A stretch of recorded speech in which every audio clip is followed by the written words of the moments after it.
Alright, this is episode 2 of Tales from Talon's Discord server. This episode is going to be a discussion on Transformers Age of Extinction. This was meant to kind of tie in with my Age of Extinction retrospective. If you haven't seen that, please check out the top right corner. I had a lot of fun with this discussion. This might come off a bit more negative in spots than my retrospective, but hey, differing opinions and all that. So I hope you guys have fun listening to this. We had a lot of fun recording this, and let's get into it. Alright, welcome back to Tales from Talon's Discord server. Today we're going to be talking about Transformers Age of Extinction. It just turned 10 years old, and I have a pretty good panel here. So starting off, there is Dan's.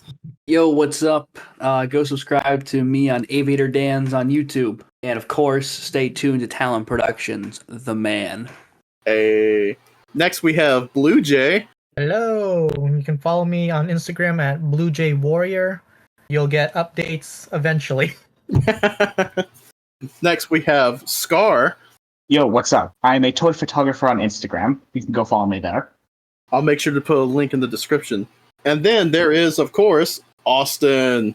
Hey, what's up, everybody? Austin here. Go subscribe to Talon Productions on YouTube right now if you haven't already, or go support them on Patreon. I appreciate it. All right, so getting into Age of Extinction, like I said before, it's turned 10 years old in 2024. But one thing I thought that would be pretty cool is if we each kind of took a chance to say our thoughts when we first saw the movie, whether that was, in theaters back in 2014 or just when we had the chance to actually watch it. Dan's, would you like to kick us off? Yes, I would, because let's just put it this way, I saw Age of Extinction before everyone else did, because this is a very special memory to me. So, again, wind the clock back to late 2012, early 2013 probably. I was maybe I don't remember how old I was. I'm 20 now. Do the math. Anyway, so this was back when they used to do test screenings in private, at my mall they used to have a private office space where they take people to do test screenings for trailers and that kind of stuff. Okay. They asked me and my mom to do it. And so she's like, well, I see that you're a young boy, so I have something special for you. And then she loads the unfinished trailer for Age of Extinction. Oh, wow. Ooh. Yeah, I remember very distinctly from the trailer, the CGI very much was not done yet. So, I want to say, Invasion Mode Optimus was using a cleaner version. Basically, he was just using his Dark of the Moon model at that point. Okay. And then, in the trailer when, there's the big shot of, Optimus riding Grimlock? Yeah. Yeah, so that was, Grimlock was just entirely polygons, because the model wasn't made yet. So it was all just gray cubes. So that's always been a memory that's stuck with me since then, because I had to sign an NDA for it and everything, and then 6 or so months later, the trailer for AOE actually dropped. Damn, that's pretty cool. The NDA is expired now, right? Imagine if they come after you.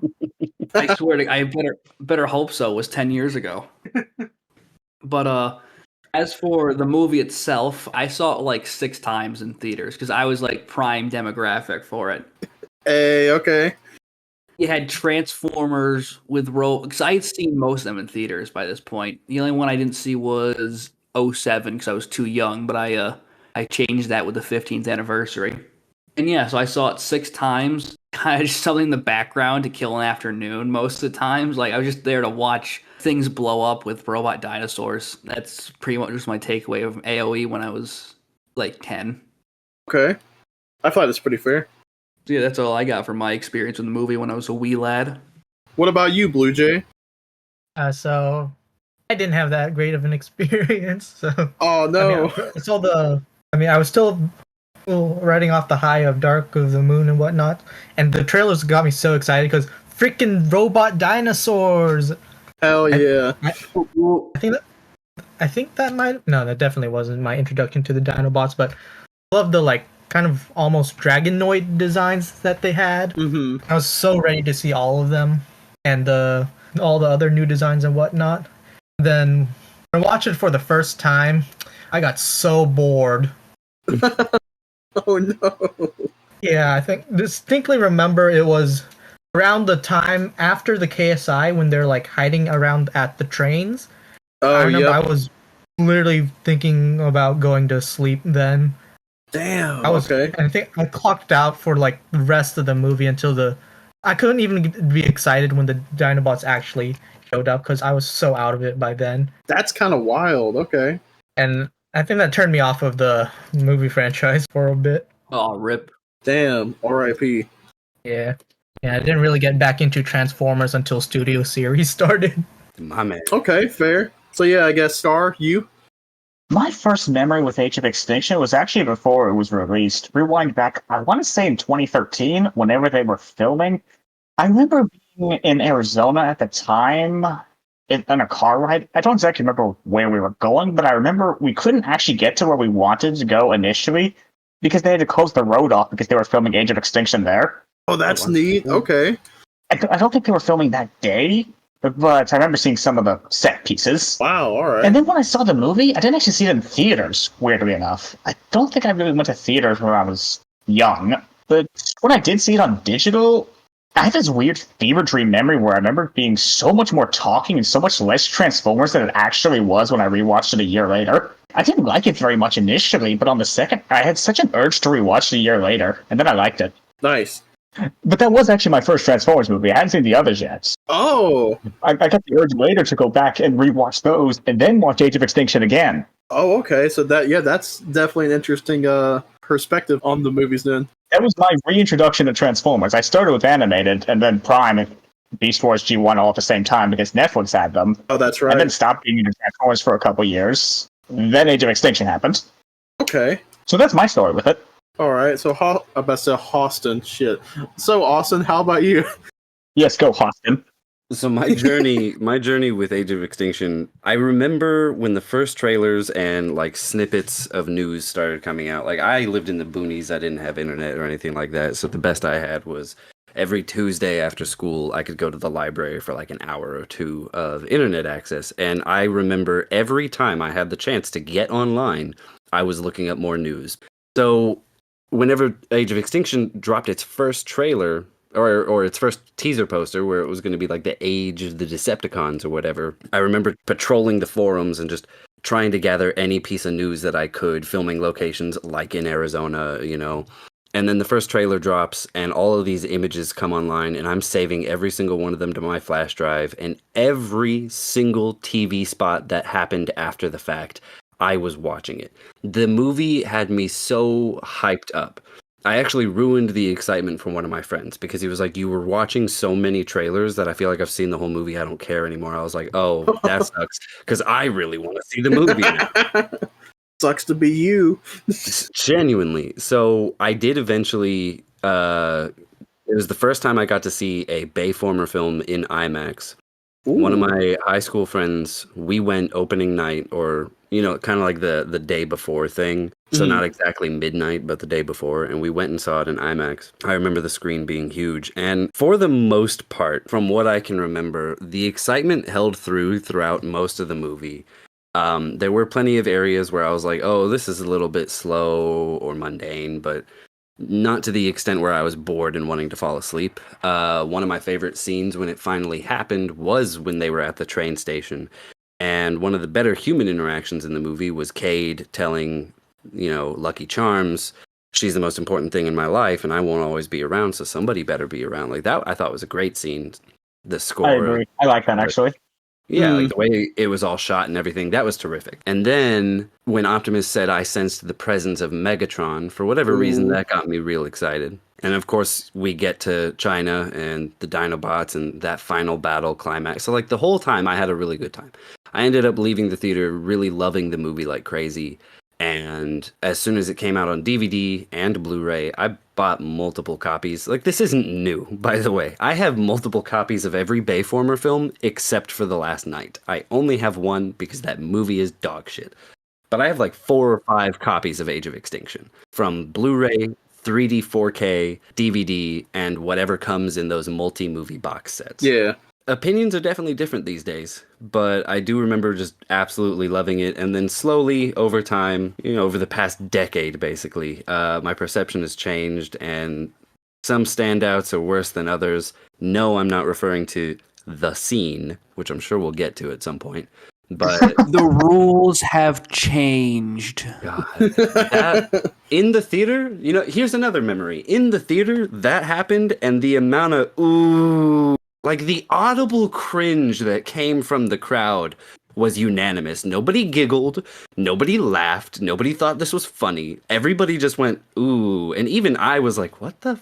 Why is this in a Transformers movie?" Like, why was that a scene? I will be honest, that scene went over my head when I was little. I did not get it. God, how old was I in 2014?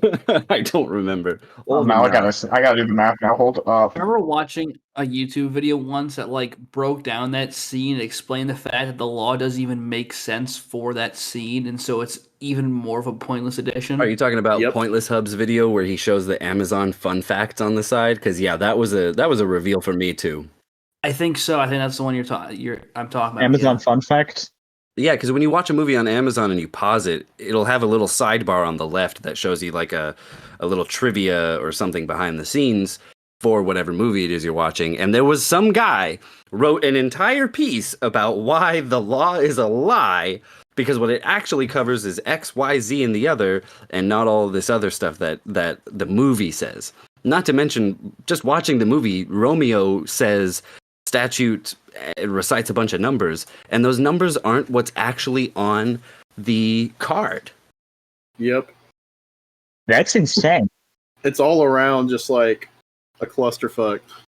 I don't understand the inclusion of this scene. All for like the worst scene in Transformers history. Yep. All right, so I guess I'll do mine. So for me, I was 20 when Age of Extinction came out.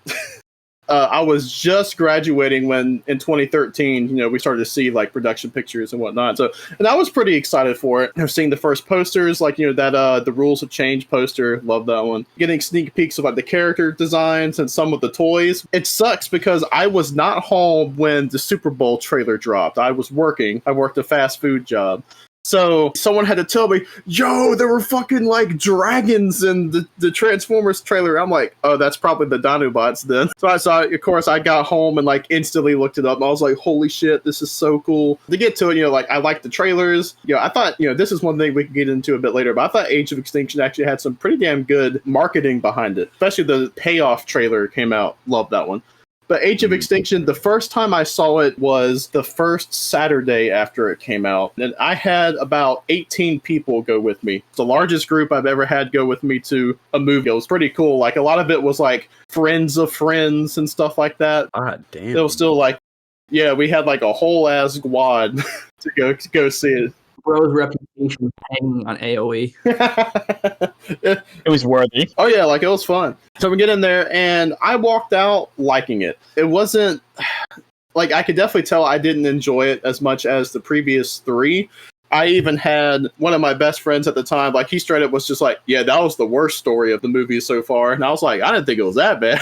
Even though I probably would agree, but I don't like saying like the worst of something unless it's like actually the worst, like, last night.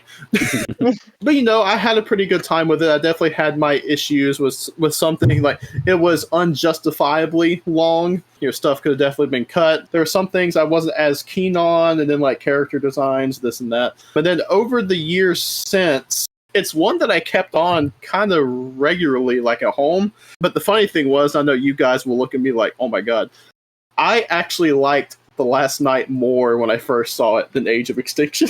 Kill him. Kill him now. Delete the channel, please. I'll make it worse. There was a very brief time in my life where The Last Night was my favorite Transformers movie. Very brief, but it happened. Ooh. Oof. Oof. Oof. Yeah, I woke up very quickly. Oh, so, that's my early experience with Age of Extinction, I guess. Now, of course, we're talking about it 10 years later. So at this point, we're just going to roundtable various topics about the movie. But Dans, if you want to start us off with something, go for it. All right, I'll swing it with AoE. So last night I watched it, I think was at AIT. So we had one kid, his name was Loudermilk. He had bought the Saga box set. So we had all 5 in our barracks. We watched all of them. And I'll definitely attribute what we were kind of saying earlier about Dark of the Moon not enjoying it as much. Because, like, let's just say, like, so in, like, with a casual audience here, right? There's, like, 12 of us. We're all in the day room watching Transformers. We were watching Dark Moon, the finale. I shit you not. Everyone was cheering when Ness was like gliding in the final battle, when Optimus was killing Shockwave, everyone else. Everyone was cheering and that kind of stuff. Versus like we were watching AoE, everyone was just kind of like staring at the finale. It was very low energy. That kind of tends to be the vibe of Age of Extinction, though, doesn't it? Like, it starts off like, ooh, and then it turns very quickly into, and if you don't get absorbed in the action at the end, you're just staring at a screen. Exactly. I think I still have to watch Shadow's cut of it. If for those who don't know, our buddy Shadow25 made his own cut. That's like what, 45 minutes shorter. Can't remember how much shorter, but it is shorter, and it's also pretty good. I do desperately need to watch that because that's my biggest problem with AoE at the end of the day. It's the fact that it's a very bloated movie. Yeah. It's less schizophrenic than The Last Night is with its bloat. But it's also just, it's sagging under its own weight. First act is pretty cut and dry, like, oh, Autobots are on the run, Ratchet dies, Optimus revives, get the new humans characters in. But then, like, pretty much after the KSI infiltration and, like, when Lockdown captures Optimus, the film's pace just grinds to a halt. That's actually what I was about to say, is I feel like from the start up until about whenever the Autobots raid KSI, that the movie's moving along decently well. You know, story's pretty good. Like I It's feel the like whole meandering around Lockdown ship for like a half hour that just grinds the movie to a screeching halt. And I think it would have been better. Yeah, that should be trimmed down heavily. Especially for me, because like in my head, I'm like, I know there's more movie to go. The stuff on Lockdown Ship kind of feels like the ending in a lot of ways. Honestly, you're not wrong. Like when they capture the mini ship, they're like ready to just bounce, and Optimus is like, "No, wait, my humans." No humans. No, not even that. It's a seed. He's like, "We got to get him a seed." Oh, geez. No. Okay, so I wanted to add on to that because it's funny. You repeated so much from the notes that I took earlier today. I'm just going to read it verbatim because I have it pulled up here. I'm the ad-lib king, baby. All right, hit me. I said, the film is very clearly overstuffed. Hell, look no further than the fan re-edits of the movie that bring it down to a more cohesive runtime with a tighter plot and focus. There's so much meandering about and needless waste put on film, which is amazing for a movie that had a scene of Bumblebee and Hound dancing, yet, in its over-bloated runtime filled with bullshit, couldn't find the time to put those 10 seconds in it. It's an exaggerated use of B-roll, way too long of tracking shots or slow motion, needless, overly just why are you here scenes, way too much product placement and stupid gags. Again, okay, yeah, I'll actually defend the product placement because you got to make your money somewhere, and also it's just very funny placed. Mark Wahlberg just cracks a Bud Light in the middle of the street. You try getting insurance on a freaking spaceship, buddy. Like, it's funny. It is funny.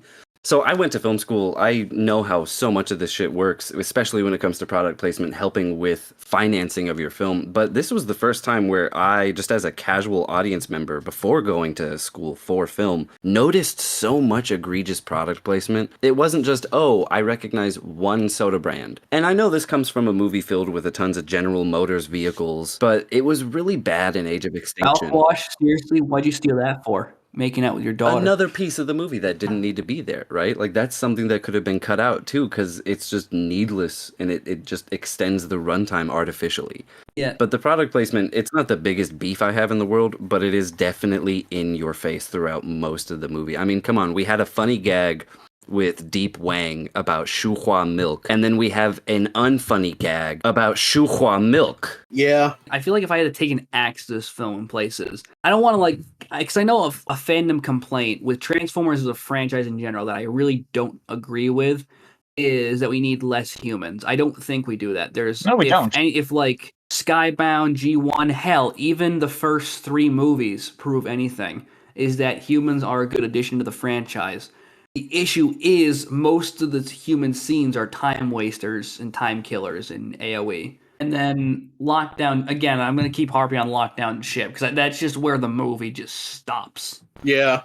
I was just going to say, like, for me, that kind of sucks, talking about, like, the human scenes are wasted, because, I mean, and this could be its own discussion point, but, like, I actually like the cast of this movie a lot, between the characters and just the actors. I like everyone in this movie a lot, especially my boy Joshua Joyce.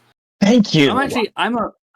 I do like Marky Mark, and I will say, Cade Yeager is I'm not going to say, listen, I like Sam, but he's also a breath of fresh air compared to Sam. Yep. Agree. 100% agree. I like Wahlberg, Joshua Joyce. I like Kelsey Grammer. Yes. I like My Face is My Warrant. The people that I don't like, obviously I don't like TJ Miller. I don't care for the girl who played Tessa. I still to this day have not seen a single movie where she's been convincing or a decent actress to me. She in other movies? She is in the unmentioned Avatar movie Yeah, she was as Katara. Katara. She was in the show Bates Motel. And I was like, oh shit, it's Tessa. She was actually okay in that, I thought. She also ends up like, I think she gets her head bashed in by Oh Norman my Bates. God. Spoiler alert, and then has her body put into a trunk and dumped into a lake. So Graphic. yeah, good stuff. And I absolutely hate fucking Lucky Charms. Whatever his stupid name is in the movie, I hate Lucky Charms. Shane. He is the weakest of any of the characters in that film. And I feel like, aside from helping them escape and helping remove Prime's sword from his chest, outside of those two instances, he was absolutely useless, more fucking annoying than Sam Witwicky ever will be, and just the worst. Yeah. Yeah, I was never a fan of him. It sucks because, well, maybe it doesn't suck, but like, I didn't mind Shane at first, but he's definitely the character that, out of everyone over the years, I'm like, wow, you kind of suck. Especially when, granted, I would do the same thing, but when he bitches out in the spaceship, I'm just like, come on, bro. Like, the whole movie just went to show how he didn't deserve to be with Tessa. The whole movie was to showcase how he doesn't deserve her. And then the movie has the audacity to spit in the audience's face at the very end where she turns over and she's like, are you still happy we met? And he goes, of course, or whatever the fuck he says, just so we can get a pointless, underaged, mind you, kiss on screen, a typical Michael Bay kiss. Your relationship was never called into question once throughout this entire movie. Granted, he's been a pansy ass who's run from every situation and been a coward the entire time, who's all bark and no bite, but your relationship was never called into question. So this is not only stupidly pointless, it doesn't make sense. Why is it here? And again, a wasted character who only did two decent things, which I feel like if you fleshed out Tessa's character and made her somebody who was a competent driver, you wouldn't have needed the getaway guy, and you wouldn't have needed the extra dude to help remove Prime's sword. She could have done it all on her own and been a competent character while doing it. It actually would have been a better movie. And she would have been a better character. What I was going to say is that over the years, with how much hate TLK gets, I've grown to appreciate aspects of that movie more and its decisions. Like, basically going through a garbage can and finding the little bits of treasure in there. Mm-hmm. And to give TLK one thing is they definitely learned a bit from AoE in the fact they cut a lot of the characters. Essentially, they cut a bunch of the characters out from AoE who are just dead weight, and they slimmed up the human stuff a lot more. mm-hmm. Yeah, I will say that's a positive. Blue, what were you going to say? I was just going to add on to that point. Didn't at the end, Marky Mark go to him and was like, you're all right, kid? Yep, and gives him a hug. Or like that one thing that he did at the very end. Congratulations, you pulled a sword out of somebody's chest. You can date my daughter now, despite the fact that the relationship is still messed up. Like, he wasn't even the one who said, let's go back for your dad. No, she told Bumblebee, turn the fuck around. I'm gonna go help my dad. Which, again, I love being able to see a character take action, have initiative, and that was a part of growth for her. Because yeah, sure, she tells him who's always got to be the adult around here, who's always taking care of you, but this was the first time we actually saw her do something and not run around screaming. So, since we're on the topic of Shane, I say we go ahead and rip off the Band-Aid and talk about the Romeo the Romeo and Juliet scene. And I kind of wanted to start it with it and say someone gave a interpretation of it that part of me wonders if it was the case and it just got lost in translation, where someone said, to look at it from Cade's perspective, everything going on that day, or everything that went on that day, is fucking wild. The CIA came to his house. He met a fucking transformer. People tried to kill him and his daughter. You know, his house got blown up, chased by giant robots. And again, the CIA. And then, you know, his friend / co-worker person died. And then his daughter has a boyfriend all of a sudden that he hasn't known about for 4 years, 3 years. At someone's point, I was like, yeah, everything is just wild from Cade's perspective. And it was basically trying to say that, the whole Romeo and Juliet thing was just another case of what the fuck, as, a comedic bit. I'm like, I'm sure it was meant to be funny, but it doesn't really come off that way. It was not. It's just really weird. It's unnecessary, it's weird, it's creepy. Now, here's an interesting tidbit. I come from the South, all right? Like the northern version of the South. I'm from southern Missouri. Okay. And seeing that in the theater, it's not too far off. However, I never knew that there was a law covering it. When I went to school, there were tons of like, you know, your big name football star seniors who were either dating freshmen or sophomores. And they ended up staying together all the way up until she graduated and they'd get married and then they'd have kids. Like I still see them pull up on Facebook every once in a while. They're still together. I'm like, oh, good for you guys. So it isn't something that's a foreign concept in terms of dating in high school, dating past high school, and age differences. It's just the execution of the whole scene, the fact that there needed to be a legal laminated piece of paper to defend it, and again, it adds literally nothing to the plot. I mean, it's interesting what you said about how it's just another exaggerated piece of a fucked up day for Cade, but it's so unnecessary. Why did we have to have that in here? And I think my biggest grievance with this whole scene, beyond the stupidity, beyond the justification for dating a minor, all of that, is just there's so much more to be critical about when it comes to this movie. And instead of talking about anything that this movie could be criticized for or anything this movie could be praised for, a majority of the population out there, specifically in the Transformers fandom, only brings up this one scene when it comes to this movie. That's how much of a tainted legacy this one offhanded, way out of pocket, quote unquote joke has impacted Age of Extinction. And it's sad to see, because if you remove it, you have an entirely different movie, and now you have an entirely different conversation that will span a decade leading us to where we are right now. If that scene never happened, people would maybe actually take this movie a little bit more seriously when it comes to conversation. But no, we had to have a fucking pedophile joke. That is very true. Honestly, it's actually funny because I kind of wanted to segue because you reminded me about the CIA stuff and the fact that there's much more like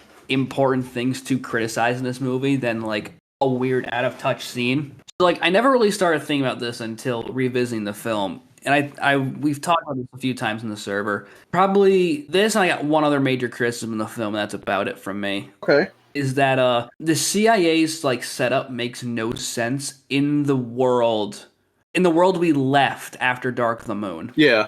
Because like as far as we know, the US government was on good terms with the Autobots, they just beat the Decepticons, yada yada. And AoE, here's the thing. Michael Bay kind of wanted to have his cake and eat it too, in the fact that he didn't want the US government to be hunting the Autobots, but he also really wanted the Autobots on the run. So that's why you have, like, it's weird, because, like, you have, the US government is not against Autobots, but there's also, like, anti-Transformer posters with Optimus Prime's face on them. And then you have, like, the CIA is secretly hunting the Autobots with the US government not knowing about it, which is the most realistic part about this movie, is the fact the government does not know what the CIA is doing. Yeah. Mm-hmm. Yeah, and, like, even TLK does better at this. Like, in TLK, it's hard, firm.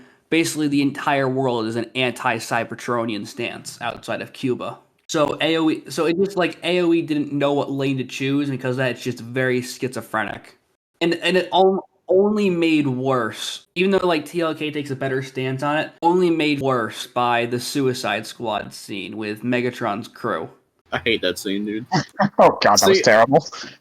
I love it in a vacuum because I love Sergeant Lennox, but oh my god, it breaks. It single-handedly breaks AoE retroactively. See, my big thing with all this is I actually don't mind the idea of some rogue guy who's the head of the CIA deciding, you know what? Fuck the Transformers. And it's like, I'm gonna kill all of them.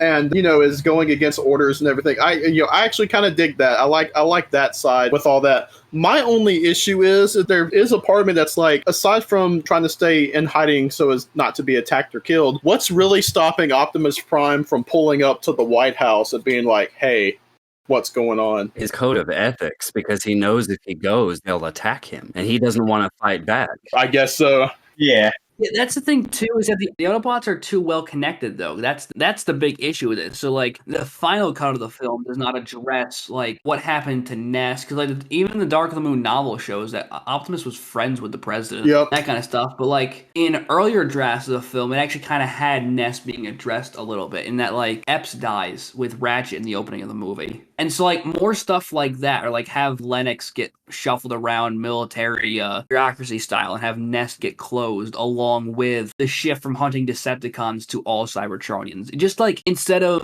keto laws and that kind of stuff, just like a few more scenes of genuine world building would have helped.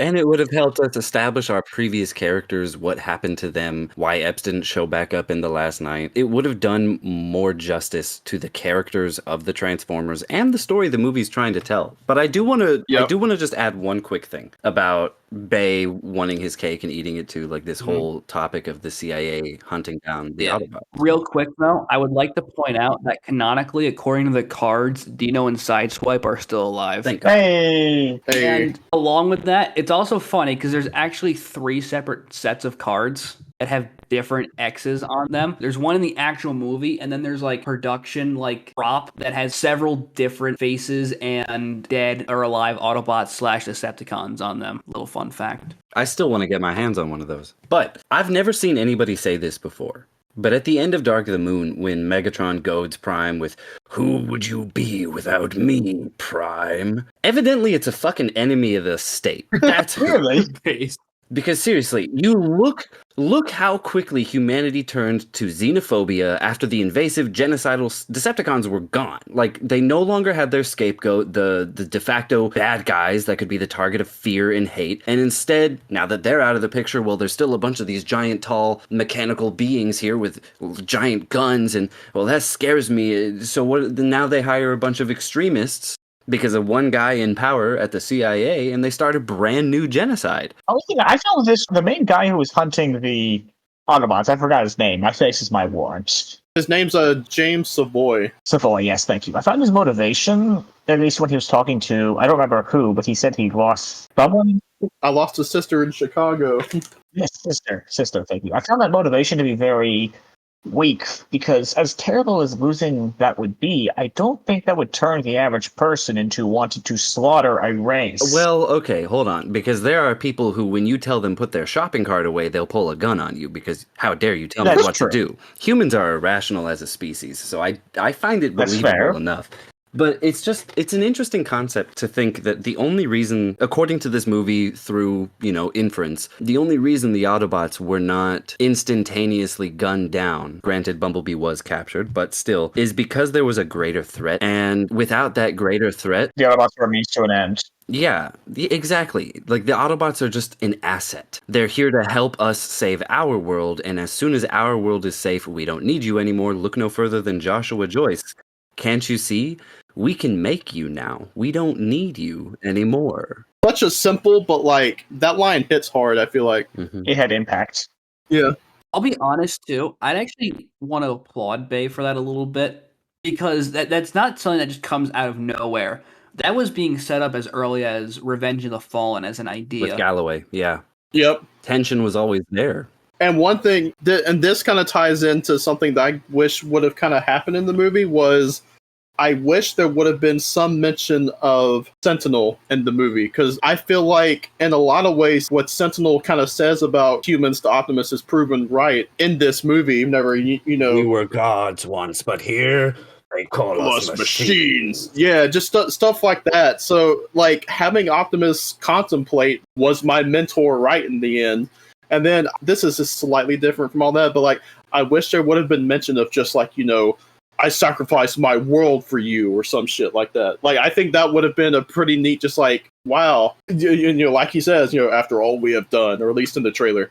That would have been a nice mention, I guess. Actually, that's interesting. Like, they could have very easily actually justified the Autobot hunt down with Sentinel. Yeah. Yeah. Oh, You're yeah, right. true. Just being like, These guys can go rogue. Like, the supposed actual leader of the Autobots show up. Optimus basically hands over the reins to him, and then he immediately does turncoat and works with Megatron and blows up Chicago. Yeah, that would have been I good guess the logic motivation. would be if Sentinel could turn, who's to say the rest won't? So we Yep. should kill them before they kill us. they legit could, they, in a xenophobic way, they could have justified everything with like, look what happened when Optimus said, trust this guy. Yeah. Within days, thousands were killed just for fun and as a show of force. Actions have consequences, and this is one of them. It would have been a better way to justify the attack on Autobots. Yep. But thinking back to the scene where Joshua Joyce was telling him we don't need him anymore, I thought that the expressions for Optimus, be it the eyes or his face as a whole, were really well done in Age of Extinction. Oh, it hurt. Oh, same. Dude, the amount of sympathy I have for Optimus Prime is probably the strongest in the Age of Extinction movie. I would say the best Yep. part of this whole film is him. Back to some of the issues that the movie has, it doesn't stay focused on them for long enough. It is there, and when it's there, it's very powerful. I've even seen the people who don't even like Bay Prime, even they're just like, yeah, I felt for him at Age of Extinction, or felt that he was the most justified there. I would actually go as far as to say I think Peter Cullen gave one of his best performances as Prime in Age of Extinction. Oh, 100%. I actually think it is my favorite performance from Peter Cullen in Age of Extinction. There was a way that he was able to express loss and genuine anger that he hasn't been able to do before. And just to throw out from the other side too, I always reference this one, but whenever he's on the back of Grimlock and he has that, Autobots, we charge together! Now roll out! It's so good. I love it so much. It's so good. Not my favorite performance of his, but it is one of his best. And I also think I do very much love Bay Prime as a whole character arc throughout I'm going to say the 5 movies. Yeah. Prime is like the one part of TLK I unabashedly love.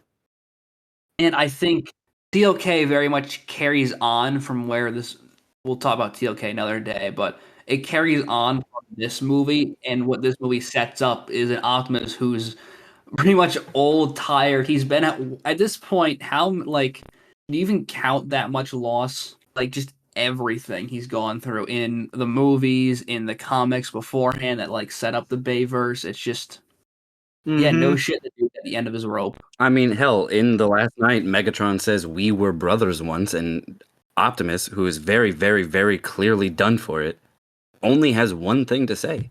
Once. He's over it. He's had enough. He's tired. And you're right. He is exemplified perfectly with his 5-film character arc. Yep. I will say it is a shame that the movies don't focus more on that aspect of him, because I think, especially in terms of a defense for Bay Prime, it would have given a lot more credence to defense for him as a character, because I'm still over here battling people who are saying he's a bloodthirsty war criminal, psychopathic murderer. He's not. Oh, I know. He's a character. He's well written. I know. I just wrote a 50-page dissertation for somebody, so yeah, I that know. sounds about right. Average Bayverse fan. Oh yeah. Trust me, I feel like not to toot our horns, but I feel like me and Austin are definitely like in the trenches with that one. All the time. All the time. I will live and breathe by this character. I had Peter Cullen sign Leader, Revenge of the Fallen Optimus Prime, because it is my favorite version of the character, is the Bayverse version of the character. I'm sorry, G1ers. I'm sorry, TFP fans, TFA fans, Image Comics. Like, I get it. He's beautiful. I love him too. I do. But Bayverse is my favorite Optimus Prime. Same here. Don't apologize to Transformer Prime fans. Say don't apologize to Prime. God, You right. I'm a You Prime right. fan. I am too, but you right. So quick thing, I know we've definitely been going off of some tangents, because technically only Dan has had his point brought up. That's true. So I'll if it's all right, Blue, would you have a point?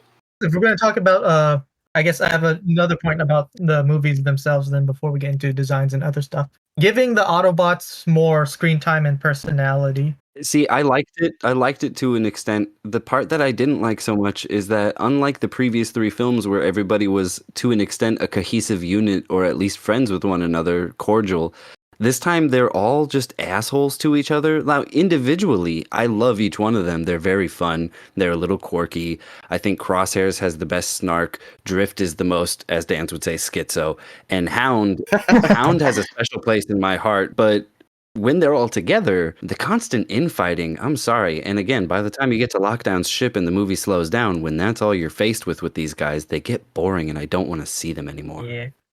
I'm going to say real quick that I think that's another strength that TLK revised on, is that they toned down the infighting a lot. It's like they were on the right track obviously they were trying to give them bigger personalities, which is a criticism that is valid for the earlier Bay films, where a lot of the Autobots just kind of pop up and maybe they'll be, if they're lucky, like Sideswipe, they'll just do something really cool, and that's like their defining trait is being cool. But a lot of them are treated like moving set pieces.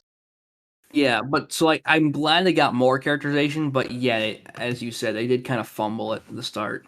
I do think that maybe part of it was that they were trying to maybe emphasize that they were also really tired of everything that way Optus was. It just didn't come out quite as well. It didn't show that they've been struggling together. No, they just seem more angry. It just showed that they're all Yeah, I think if petty. you want to like do an in-universe explanation, like they're the last of the last, or maybe like that type of goes solo is the one that survives.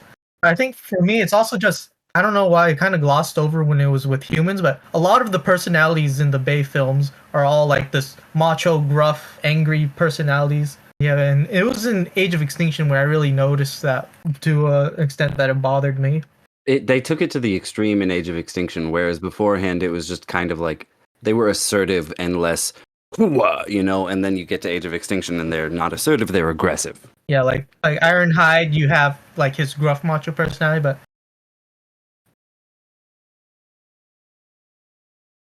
as you get some smaller moments too, like when he plays around with Ratchet after he runs through the electricity. Oh, the light or the Yeah.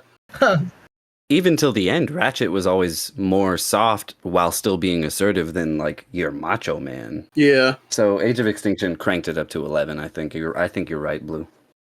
I think maybe the issue is they just had too many Macho Man characters. Mm-hmm.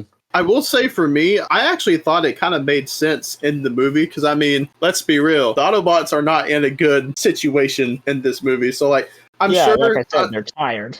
Yeah, like, I'm sure for them, there is a bit that, like, they're all kind of assholes in some way, even though, like, I would kind of argue that maybe Hound kind of puts on a front a little bit. Oh, yeah. Just a little bit. He's a teddy bear. Because he definitely has a soft side, whereas, like, Drift, sure, he's trying to control his anger, but, like, he definitely lets it get the best of him. I know that's the joke of, like, haha, you know, a peaceful, you the know, Zen samurai versus the unhinged gunslinger. Or, of course, that, you know, the joke that I like on Lockdown Ship when he's like, we must use violence as the last resort, and then instantly kill you. That was great. It is not alive anymore. I fucking love it. But, like, and then now Crosshairs, I think, is definitely the asshole of the bunch. Like, I don't know. I do feel like, because even Bumblebee was kind of dickish in this one. And I definitely feel like it just comes from a bit of the story. That was such a weird thing for me. I remember when Age of Extinction came out, a lot of the positivity when talking about the movie was like, oh, the Autobots actually had a personality in this and blah, blah, blah. And part of me is like, yeah, but they all kind of have the same personality of like, I'm a dick. Yeah, and I mean, even Bumblebee, I feel like in this movie, he is definitely the youngest in terms of maturity that he's been in all three of these films. Like, beforehand, he felt like an adult, and then this time they made him feel like an unhinged, prepubescent teenager. Yep. Yeah, he falls into, like, pet syndrome that some of the movies fall prey to, like Revenge of the Fallen. Yeah. I mean, he was definitely a lot less like a pet in this film, but he was definitely very petty. Because, I mean, come on, the Stinger scene, let's be real. Granted, I will say I do kind of enjoy his first reaction to the dude basically being like, yeah, Bumblebee sucks and Stinger's better. I liked the what the fuck part, but then he took it way too personally, and he was like, you want to square up to a statue, like a plank of wood. Yeah. It's just so sad. I mean, for me, the whole movie, especially nowadays, like the production quality really took a nosedive, especially when you compare it to what came before. You know, yeah, occasionally you'd see a camera shadow or maybe a camera truck. A lot of that was in the finale of Dark of the Moon, but it's so fast and it's surrounded by so much action and, you know, flashes on screen and quick cuts that you don't notice it as greatly. But here I noticed it so much. Everything from the camera shadows, boom shadows, entire shots of the crew in the reflection of glass, and then just the general usage of the camera, the visual language of it, the lack of visual continuity. It felt so half-assed. Like, yeah, Bay is still putting a lot of effort into it, as is his crew, but they're tired. You can feel that they're tired, and the lazy reuse or recreation of previous shots from the movies instead of doing something new, or even just reusing it but adding a new flair to it. No, we're just copying and pasting over here. The fucking visual errors, like, there's so much complacency for the film. And I know that that's been the talk that's gone around a lot where, you know, Bay only agreed to do this so that he could make the movies he wanted to make. And, you know, that would make sense. But at the end of the day, dude, you're still hired to do this. and you are a really good creator. So give it some more effort than what you did, I guess, is what I would have hoped for. Like, don't get me wrong, there is still tons of quality stuff throughout the film, and I hope we get to talking about some of the greatest parts of the movie. But while talking about the not so great stuff, it's just sad to see how bland it's become, Yeah. and just glaringly half-assed. Like, a lot of the movie's very hollow. It's very vapid. I think the biggest example of kind of like a been there, done that kind of thing, I did the short comparing the two, was the slow motion transforming with the people scene during the Galvatron chase. Because I even remember in the theater, I instantly went to, oh, they're redoing the Dark of the Moon thing. Yeah, and there was a few moments like that throughout the movie for me. That was the big one. And it sucks too, because it's like, it doesn't make it better just because you add another robot and 2 more people. It actually made it more boring, because we literally just had this. It's the same as in The Last Night when Bumblebee's tire goes and punches a guy in the face. We literally just had that in the last movie. It's not cool anymore. Stop it. Oh, yeah. Heck, I've even heard some people say that they think the choice of the shot wasn't as good. I personally kind of prefer the wide angle look versus like the in your face look with the Bumblebee one, but yeah, I like the side view. I like seeing it all actually happen. Yeah. Granted, Bumblebee looked cool and Sam looked all right in 3D glasses, but like don't get me wrong. I probably do prefer that scene on the whole. But, like, I actually kind of prefer the side shot view. I just feel like you see more. No, I get what you're saying. And it's like, to expand a little bit more on my largest criticism about the movie being complacent, it tries too hard at the same time as not putting enough effort in. And when you look at all the things that it covers, you look at all the things that it's talking about, like the supposed message that it has a few times between Cade and Joyce, where it's like, you're an inventor, you need to have a conscience, you need to have a heart. But when you get done watching the movie, is that something that you're thinking about? Is that a theme that you felt was at play? No. And it's just kind of mentioned and left alone. Exactly. It's hollow. It's superfluous. And then it's constantly mocking it. Like, the movie is constantly mocking itself while expecting you to take it seriously. It's getting lost in its own irony, trying to be commentaries on different things, or like trying to be a commentary on shitty movies. Like, you got the old man in the theater who goes, the movies these days, they're not what they used to be. Or you got Bumblebee going, I hate cheap knockoffs. Like, the movie's so on the nose. Like, haha, tongue-in-cheek, and wink-wink, audience, nudge-nudge. You see, we're self-aware. Like, just because you're self-aware doesn't save you from the fucking criticism, okay? And you're bashing a system of capitalism. Meanwhile, you're shoving ads in our face throughout the entire fucking film. You have a commentary about capitalizing off of anything and how it is bad if your only intention is money. Joshua Joyce's only intention was money. The CIA's only intention was eradication of the Autobots and money. Attinger was in this for money. He wanted his 7-figure shares of KSI and to retire early. Like, you are literally telling me capitalism bad, but you're broadcasting capitalism on the screen. It doesn't make sense. Make it make sense. And you're attempting to tell this intimate story that focuses on character. Meanwhile, you're only focusing on big spectacle while lazily putting it together. It's the most contradictory Bayverse film out there, worse than The Last Night. And I don't know. They didn't care anymore. You could tell by this movie they didn't care anymore. And it almost felt like the movie was, in the box office. Yeah, right? It felt like the movie was fleshing out human characters, though, more than it was Optimus Prime. Meanwhile, this is Optimus Prime's strongest solo film character arc, and yet we still had more specifically for Cade or for Joyce, and I guess minorly for Attinger. But instead of more focused on Optimus Prime and his struggles, or the Autobots' struggles in this new world order, we were more focused on Cade Yeager and Joshua Joyce and the moral implications of trying to recreate a race of alien robots that you're trying to genocide. And like, it can be interesting, but I don't think they handled it well. You know, you're adding new things to the lore, you're sharing these ideas about Dinobots as knights, and you know, you have these creators and Transformium, which is an interesting concept, but instead of building on the lore and extrapolating on it, you aren't. You focus on all the wrong things, and then you drop the ball on them. Like, Galvatron was this big setup that just gets swept under the rug and ignored. And then it's a tease for another movie that never fucking came. Nothing that mattered in this film got enough attention. And by the next movie, it was done by the wayside. Now, Dan's, you're right. A lot of the things that they didn't do well in this movie, they corrected that in The Last Night. But the things they did well in this movie, they forgot about, probably because they were too busy fixing their mistakes. I think this is the worst of the Bay 4 films, which is ironic because of how much I hate The Last Night, purely because they stopped giving a shit from a story standpoint. They stopped giving a shit about the robots. They stopped caring about telling a good story, and they just threw shit in your face. And that's why I say the movie is hollow and vapid and it doesn't have a message. I think one of the biggest examples to your point, and this is like what's always struck me as schizophrenic about this franchise, is they chose to do the reset of the lore at movie 5. I think the reason for that is kind of what you were alluding to, is there was so much of a fuck deficit with AoE.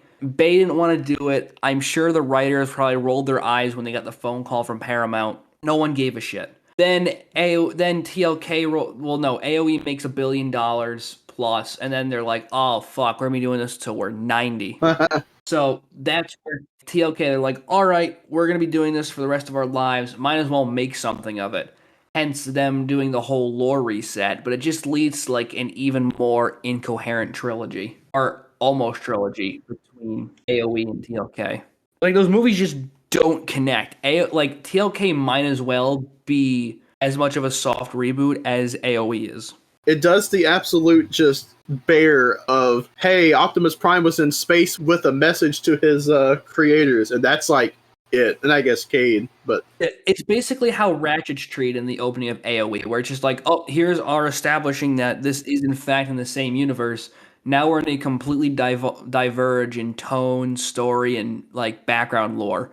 That's basically how the opening of TLK is. yeah. Yeah, I agree. That's also the shift, if you think about it, for Age of Extinction, because the movie stopped being, I don't know if great is the right word, but the shift truly happened when Optimus changed his vehicle mode and his robot mode, ostensibly, and showed up with the Optimus Returns or Autobots Reunite. Granted, that is, and I watched a video recently, I'd like to shout that out at the end here, but I watched a video recently where a guy said this is the best scene in Age of Extinction, and it got me to thinking. I don't necessarily agree. I do have some favored scenes beyond this, but I do think that is the best that Age of Extinction captures the magic of the original trilogy in terms of giving you something to feel or care about. Every one of the Autobots is coming together and they're all excited because the hero, Optimus Prime, is back, and we finally see him arrive and transform into all of his glory, and he looks different now. And now we've established that the status quo has changed. We are no longer in the original trilogy anymore, and this is the pendulum shift for the rest of the franchise. I think that's when everything that came before ended. Are you saying that the rules changed? I was about to make the same joke. It's also kind of weird to think that like originally that wasn't like the night mode wasn't going to be Optimus's like form throughout the whole movie. I think it was just like a cleaned up version of the evasion design, and then he got the night design when he got the sword near the end. That would kind of have made more sense. And they went like the full night design early, and then his gauntlets just change at the end. Honestly, for years, I didn't even know the gauntlets changed. I only knew because people were talking about it in terms of the Studio Series toy. Oh, really? Yeah, dude. No, well, it doesn't have it, but like, dude was telling me that like he wanted to have swappable forearms for the gauntlets, and I'm like, why? And then he pointed out that they changed with the sword. I'm like, oh. Yep. So I had a point that could kind of go back to what you were saying, Austin, about the movie feeling complacent with everything. This could also be its own topic, which is the transformations in the movie. Not the Transformium stuff, because I could actually bring that up separately, because, spoiler alert, I like the Transformium stuff. Mods, can we get a ban? Kill this man, chat. Kill this man. Jesus Christ. But the regular transformations in the movie, because my biggest issue is, and I can cite a perfect example, I feel, is it does too much of the thing of, hey, let's save on the budget and cut away from them transforming, because it happens a lot in this movie. The two biggest examples I can think of is when Ratchet is trying to escape from Cemetery Wind. He gets like blown up and falls off of the side of the ship, and then there's like a close-up of Savoy, and you hear the choo-choo-choo-choo, and then he's just the H2. And then later on, the scene whenever Optimus transforms on the highway, the mask slides on and everything, and then Galvatron's just in his robot mode, and they're already like mid-fight. Or Lockdown when he turns into the car after he Penny uses the grenade on Lucas. But Because unfortunately, because he's Talon- covered up by the smoke. Unfortunately, they spent too much money on Megatron's transformation during Dark of the Moon, so we had to tone it back. Damn, you're right. Yeah, it's just one of those things, and like even the ones that we get that are full just don't feel quite as exciting. The biggest one for me is whenever we first see Optimus's new design out of the Western Star. It's a neat transformation, especially when like his arm pops out and like slams into the ground. Like that's cool. I just find the angle not very exciting, and then you're only seeing him from like the waist up because I'm sure they were like, it's a "Wow, medium shot the whole time." yeah," and it's like, "Wow." They're definitely hiding shit because, you know, that design does not look like it can turn into that truck. I feel like they could have done better with the angle for that transformation. Yeah. Oh, yeah. There's the common criticism that the Age of Extinction Last Night robot modes aren't identifiable enough as their corresponding vehicle. And I can see that, like, obviously, that's right. That is truthful. It's up to the eye of the beholder whether or not you like it or dislike it. I personally don't really care because I think the designs look really cool, first of all. And second of all, that's the point of the Transformers. They can be anything. They can turn into anything. They don't need to show you that they can. They don't need to show you what they're supposed to be. I mean, hey, they're called robots in disguise. I'm not really doing a good job disguising myself if I got a giant Chevrolet bumper and logo on my chest, am I? Yeah. That was the talking point I was just going to bring up. When I did a marathon, like rewatching the trilogy, I learned to be more forgiving because, like, when you watch the original trilogy, you'll realize that like those designs that I do prefer. I don't hate the AOE and TLK designs, but I do prefer the trilogy designs. Same. Those Same. transformations cheat just as much as the AOE ones. They're just better about like They're more forgiving because they have more vehicle parts. yeah, they're more. So Yeah, I they're guess more, it feels like, more cohesive despite being the same thing. yeah, they cheat just as much. Like, you know what? These aren't as bad, and I kind of like how they conceptualize them, like Crosshair's cloak being where basically his car hood is and that kind of stuff. Yeah. And that's another thing too. It's like aside from the made up helicopter that Drift turns into, you don't see any of the new guys actually transform. You don't see Hound transform in the movie, you don't see Crosshairs transform, and you don't see Drift turn into the Bugatti at least. No, they just are. Yeah. And then you get to the Last Night, and there's next to no transformations. You do get to see him turn into the Benz, but there's like maybe 2.5 minutes of transforming in the Last Night. Yeah, I love how made up Drift's helicopter mode is. I just need Same. to take a minute to appreciate that. I remember I watched people in like threads, like when the studio series was revealed, and then when the Metagate came out, they're like, "What is that copter mode?" And I like have to keep. I have like the same 3 pictures of it that I kept dropping. I'm like, guys, you have to understand, it was not a real helicopter. It was just some bullshit they made in the art studio. It's a helicopter made out of Bugatti parts. Literally, that's what it is. They just kind of like it made the Bugatti model with Drift's robot parts in the vague shape of a helicopter. That's it cracks me, especially when the haiku figure was coming out. People were like, "Wow, that helicopter mode's terrible." I'm like, "Hey, yeah, it could be accurate.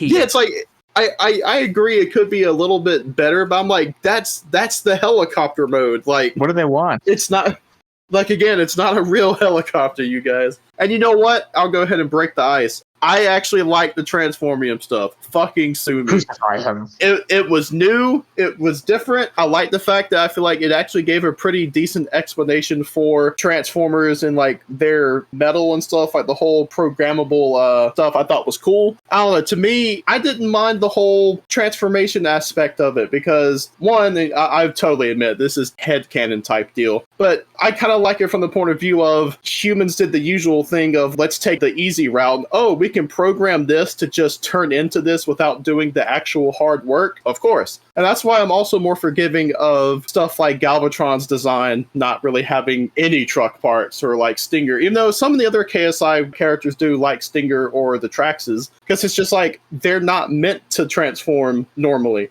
They're meant to just be this thing, and then they can just make them turn into this other thing. So of course it doesn't really look corresponding. With the laziness of humans explanation, I can have a little bit more respect for it, I won't lie. I feel like something Transformers has always struggled with, though, is, and I mean since the 80s, Spike Witwicky asked Hound, how do you transform? Like, how does it work? And Hound goes, like this. They've never been able to explain how it works, and Transformium, you know, they at least tried. And yeah, I can respect that they at least tried, and they did try something different. Transformers should always be trying to do something different but familiar, kind of like Transformers 1. But I'm not a big fan of the new mythology. I loved the idea that the Allspark created Cybertron, created life on Cybertron that could change, that could transform. I loved that. This completely redacts all of that, scraps it, throws it to the side. And I know we've all said it in this server plenty of times. One line about the Allspark imbued life into Transformium built creations would have fixed all of that, but it isn't there. And so it is creating a new status quo. And I personally am not a fan of that status quo. I liked the mythos of the Allspark more than the creators. Yeah. What we interpret it though is the Allspark is the creator for life, but it doesn't create more than what it already did. So they have to create more raw materials to go feed into the Allspark, then create more Transformers. My issue with that is kind of the same thing we were talking about earlier when it came to like TLK is when they realized they needed to give a shit, is they clearly had no idea what they were intending with the whole creator setup during AoE. I feel like they intended for Age of Extinction to be the last one. No, they intended for Dark of the Moon to be the last one. Well, yeah, but after they did another one, they wanted AoE to be the last one. They wouldn't have to expand or anything else. Well, Yeah. they did tell Bay he had to make 2 more Transformers films so that they would then be the production house for his 2 next movies, which was Pain and Gain and Yeah. I think Ambulance. I don't remember what came out after Pain and Gain.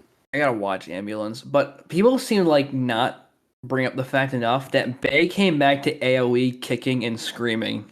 He did not want to make another one. In his, You can 'cause, like, see in you the talk about special this. features, he's tired. Yeah, and here's the thing: in his mind, he had like the filmmaker idea where he had made his great cinematic trilogy, and he was going to go right off into the sunset and do other things. And like Paramount even had to like get Steven Spielberg to talk him into doing AoE. What are some of the bigger points people want to touch on? And then we want to talk about the designs and the toys. My only thing to say about the toy line is that it sucked. Like, and I don't even have, like feel the need to go like point by point. There is too much negative feedback from Revenge of the Fallen from parents. So Dark of the Moon began this like the simplification, and then like the budget cuts of 2012 happened. Yeah. And just like it made the AoE line like a horror beyond our comprehension. It was tough. It was bad. If I found the gimmick line, which was really what I was getting during that time, because we just never really went to Targets or any other place that actually had them. It was mostly what you found in Publixes, of all places, or Safeway. And what I really saw was the gimmick toys, the ones that had the special actions. And at the time, I thought they were cool, but I learned as time goes on, those things are brittle. I mean, they don't even like to hold together. The Scorn, who hasn't really had much to him, yeah, mine's been pretty much fine. The legs just snapped off the pin.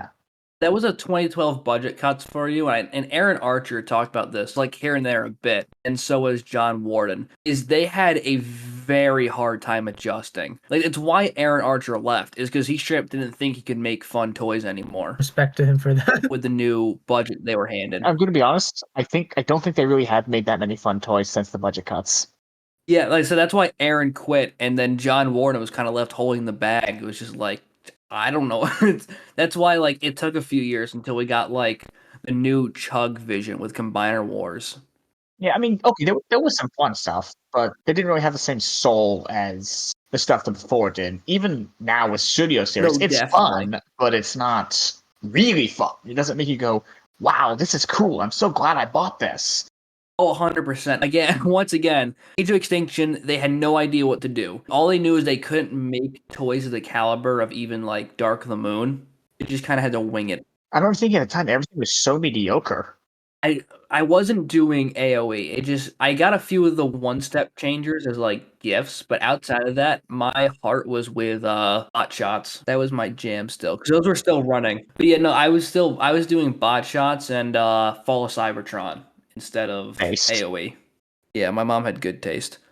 But because I actually I'm probably gonna bounce in a minute because I got a long day tomorrow and I'm pretty beat. All right. Well, hey, I guess in that case, before you go, what are your overall thoughts on Age of Extinction? AoE is a deeply flawed movie that has the heinous sin compared to all of them of not even being that fun to watch due to schizophrenic pacing and some other weird oddities. That being said, it has its shining moments, has some cool designs, some interesting characters, and I think it was a learning spot for what Bay would take forward into TLK and then other lessons for the franchise as a whole.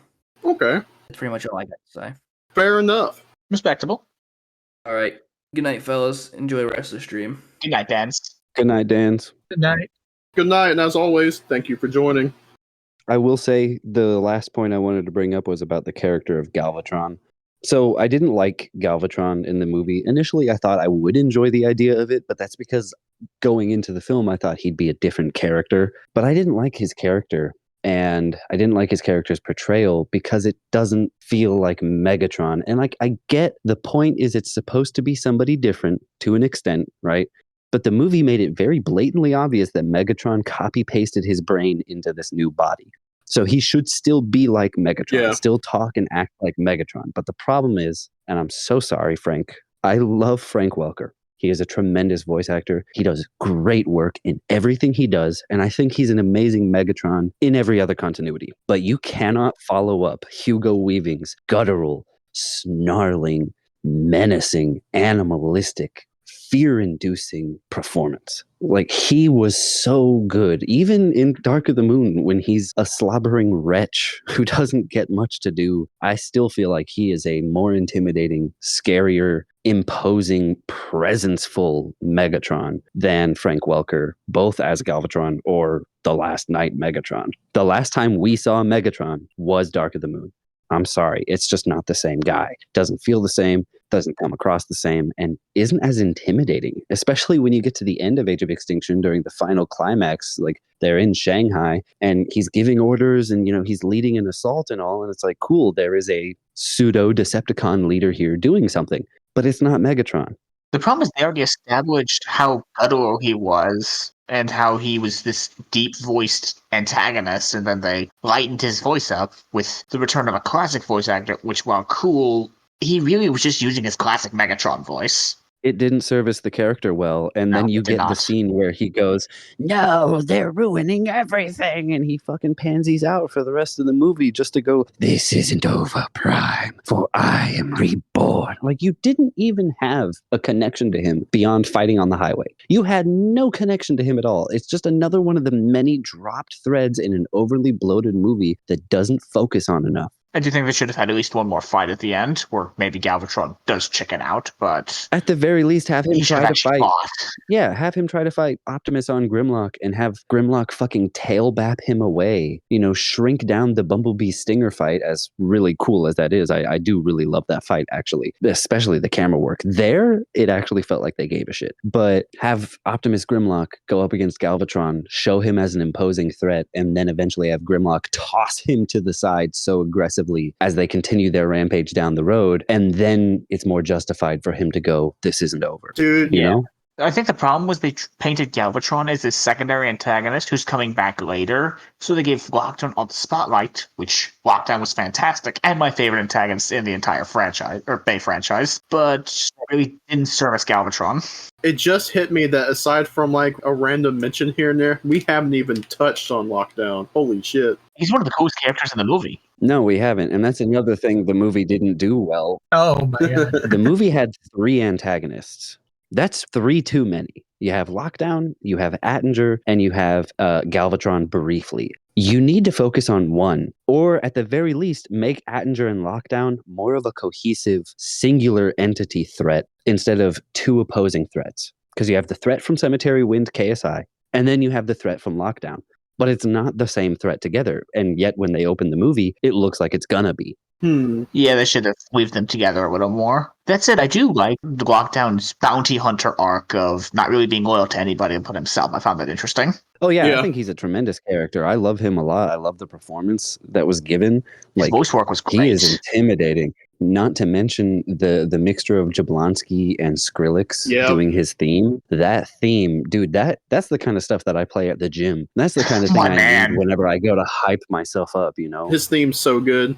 I will say, I do think the music in Age of Extinction is the soundtrack I remember more than anything else. I find it to be the most memorable. The score is really good. See, and I think that's fair because for me, for the longest time, it was my most memorable one too. And I will stand by this. I say this every single time I talk about any of the Transformers movies from Michael Bay. As flawed as all of them can be, some more than others, the one person who never did anything wrong at all is Steven Jablonski. Yes. I agree. And even though it's not a Linkin Park track, I do think Battle Cry was a very good song for the movie, and it's quite a nostalgic one for me. I love the song, and dare I say, aside from maybe like New Divide or something, I think it might be like the song that represents its movie the best. Yeah. Yeah. I could agree with like that. I really feel like it's the one that's like it.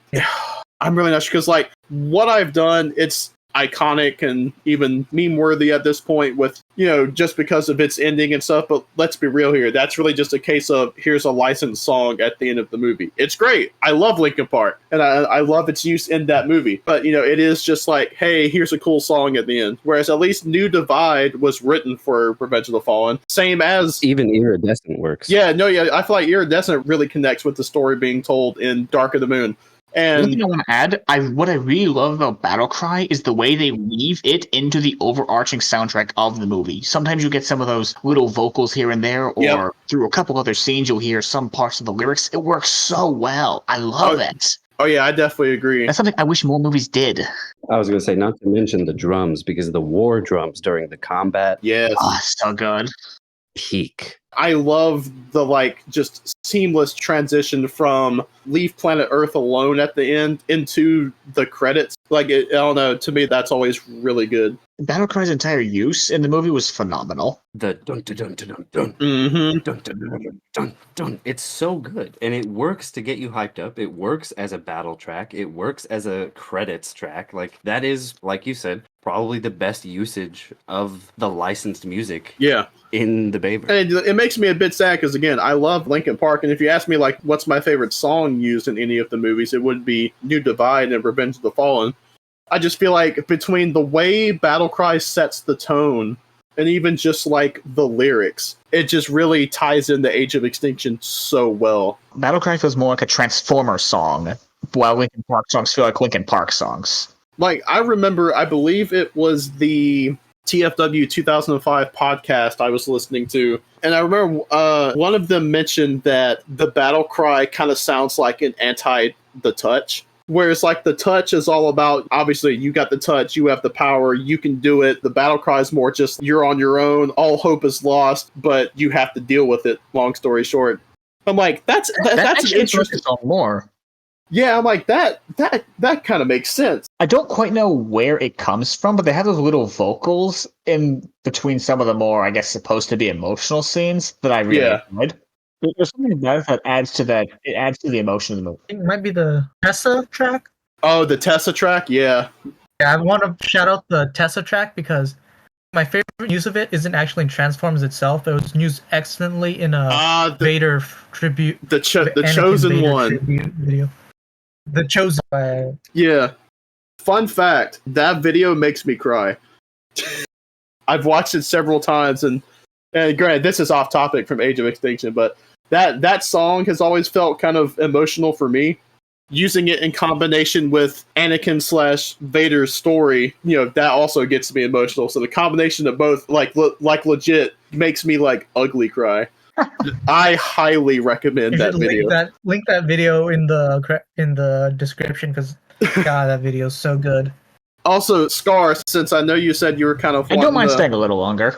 Okay, well, I was just gonna say, if you want, do you want to get to like the point that you wanted to bring up? What I did want to say, it was just a very brief opinion, but I actually found myself preferring the Autobots as a whole in Age of Extinction to the trilogy before it. Clearly controversial opinion, but I found it to be a lot more entertaining. I mean, I can understand it. I wouldn't necessarily agree because you got guys like my boy Sideswipe. I'm just like, I love him too much. Yeah, he's cool, but he didn't really do much. I love him. Don't get me wrong. Trust me, I totally acknowledge that my love for Sideswipe is the design and like his one cool scene. That's the thing with the Autobots beforehand is they really just had their cool scenes, which Yeah. don't get me wrong, I love. I still have to go back and watch the other Bay movies, which I need to watch. I need to marathon them again. Oh, guys! Oh my God! Live on air reaction. Tony Todd died. What? Who? What? No, The Fallen and Oh. Dreadwing Really? from Prime. Yeah.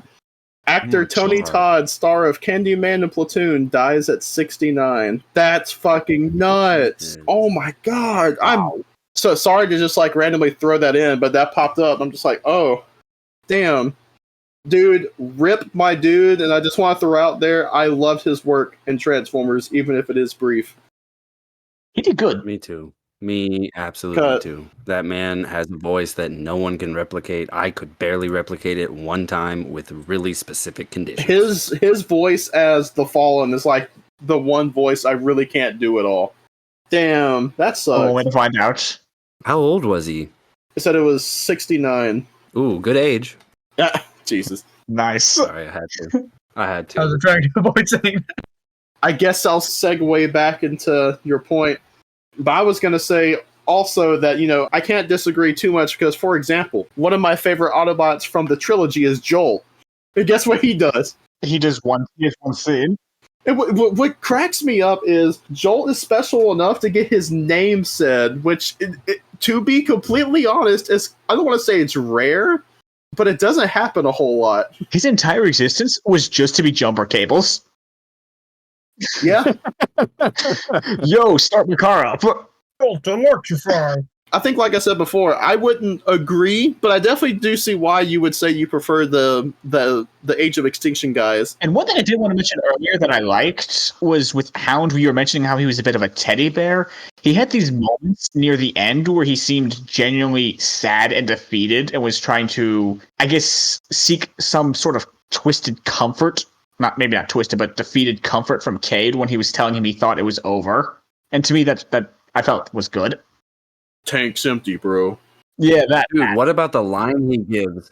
He's like, running out of ammo, out of ideas. Like, and the music swells and everything sounds Exactly. echoey and distant. And I Come start. and get some! And again, I have a very like emotional connection to that character because he is very symbolic of somebody in my real life, and that individual is very old, and you know that time is coming. So anytime I watch Age of Extinction now and there's a Hound scene, I don't know why. Well, I do know why. It just makes me tear up a lot Fair. because as soon as he dies, the person in my life, watching Hound is going to just be that much harder for me because he is Hound. He embodies that character of Hound, the smartass, sassy, quippy, but also genuine and earnest teddy bear of a soldier.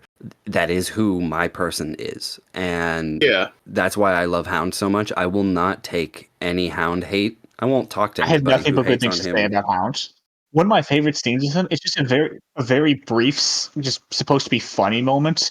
I don't quite remember what the line leading up to it was because it's been a minute, but it was something about, I guess he'd never flown, and then he has this enthusiastic hell yeah, which cracks me up every time. I'm a sucky pilot. It is the most perfect hell yeah ever said in film history. I've never heard a better one. John Goodman is a tremendous actor. He is. One of my favorite parts was it's after he tells Cade to join the fight and Cade breaks the glass. You just hear him go, "Come and get some, you little bitch!" I'm just like, that part fucks me.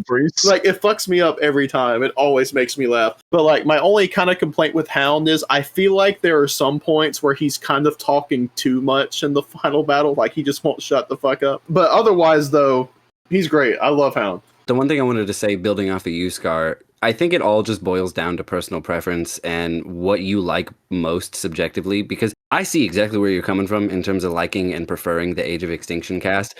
I still prefer the OG trilogy characters, but That's fair. you guys aren't wrong. They really are just a series of moments if it's not Optimus and, Bumblebee being a weird pet dog. Yeah. The thing is, those moments are very cool. They made you really like the characters because they were doing cool things. Yep. But like My favorite character is Ironhide, and my 3 favorite moments with him is when Lennox taps him on the hood and goes, "All right, Ironhide, we got echoes."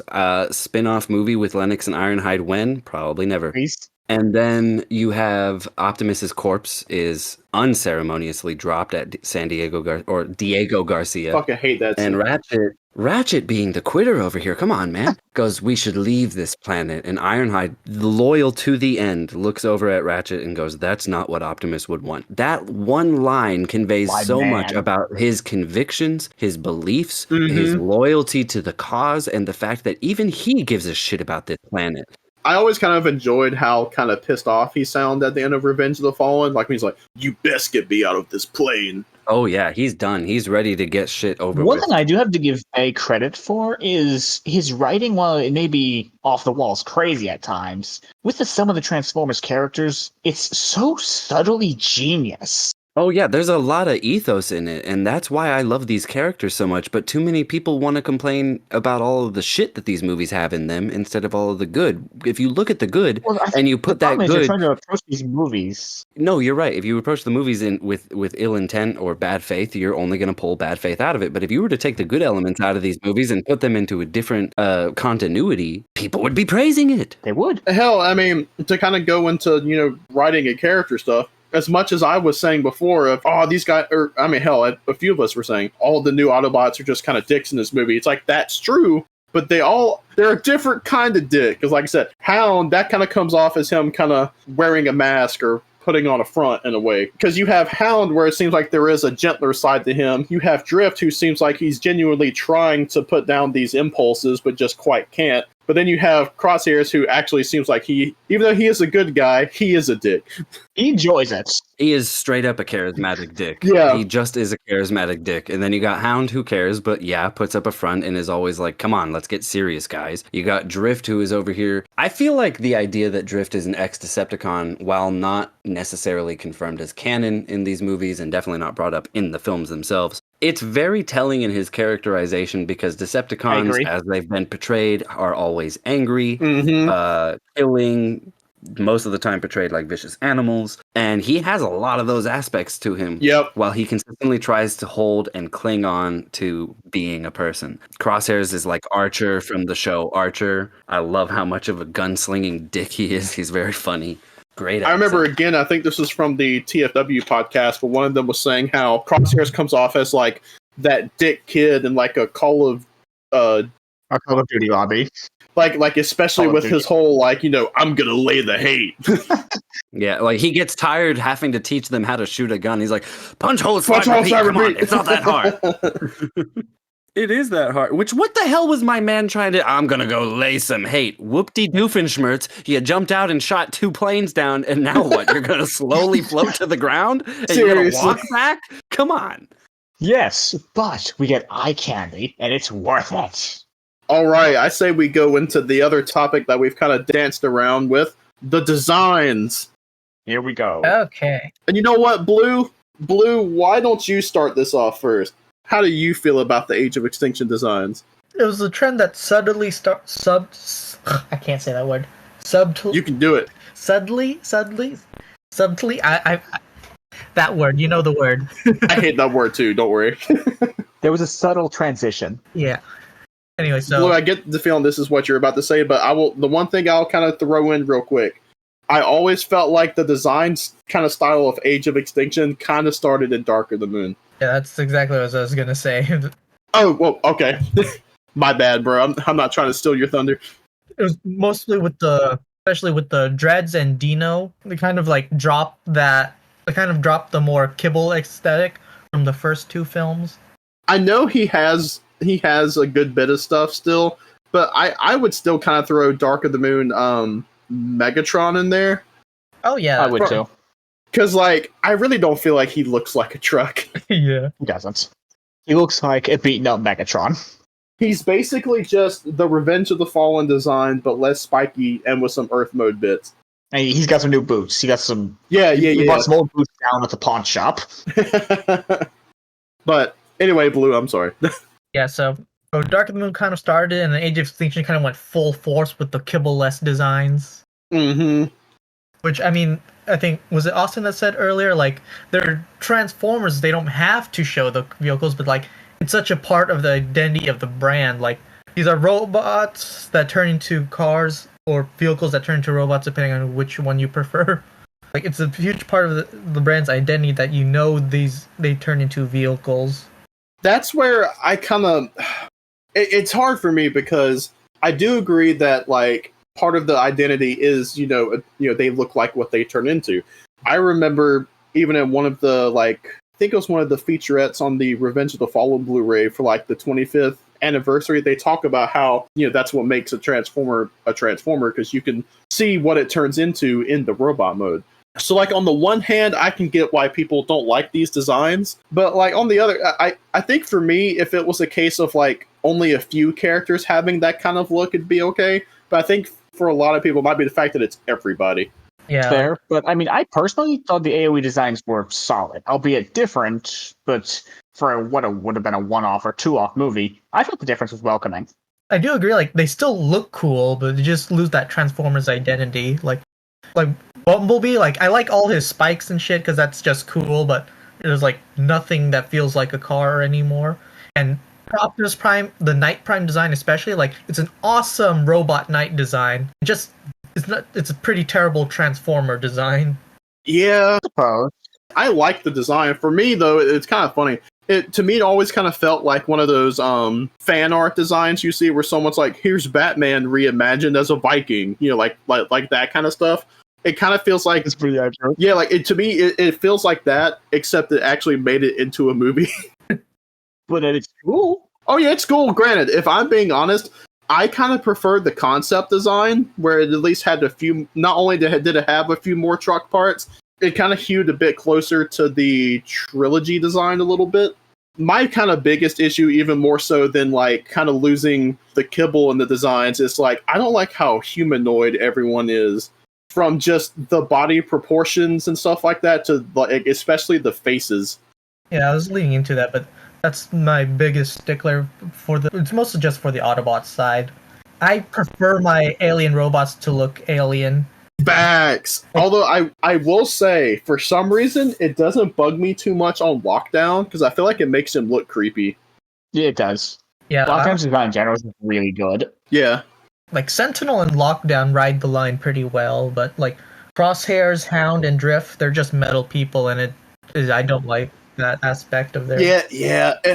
It's weird to me because Drift might be the most, like, egregious of the bunch, but his kind of works for me, probably because of, like, the samurai thing. But I don't know, because... His kind of samurai thing does lend itself... I think he's the better ones of the Autobots, because samurai armor lends itself to feeling like the kibble.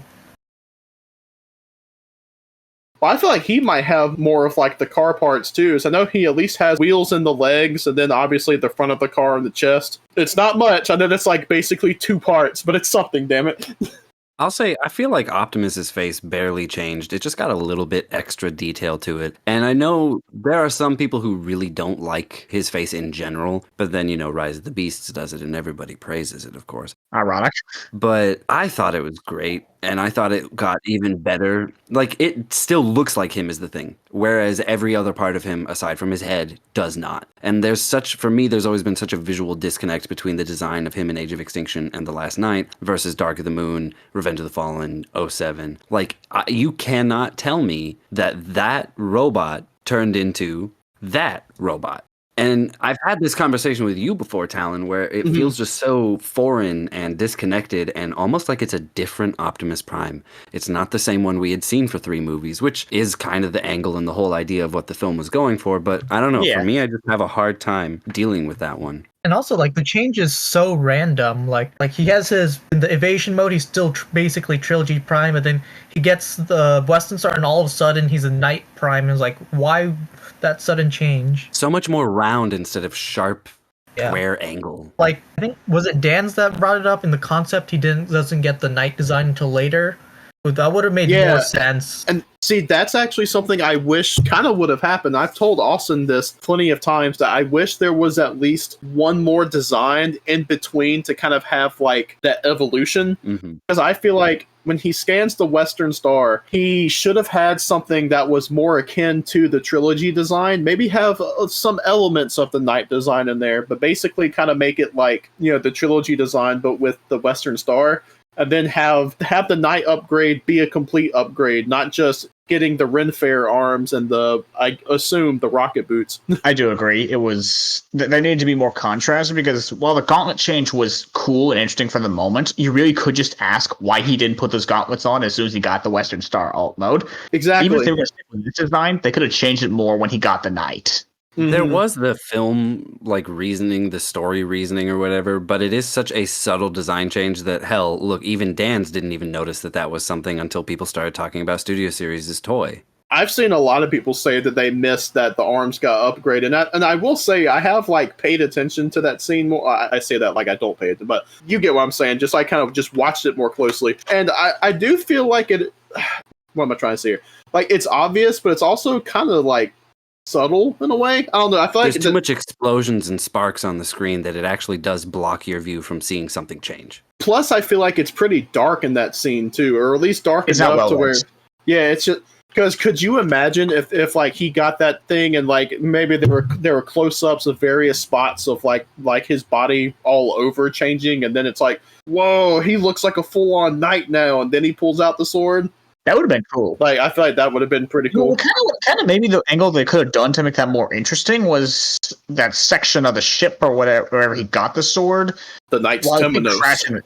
The Knight's Temenos. If it crashed and kind of blew open so that you got the background of China in there, and then you had this option to zoom and pan the camera around him so you could see parts of him changing. One random thing I want to point out too with that bit, the inside of that part of the ship is way bigger than the outside would have you believe. Oh, no shit. Look at how fucking big all 4 of those Dinobots are. Yeah. You expect me to believe they fit inside one cage that was kind of taller than Optimus is, and it was right next to him, but we didn't see how deep that shit went. Sorry. Damn, you just got me on something.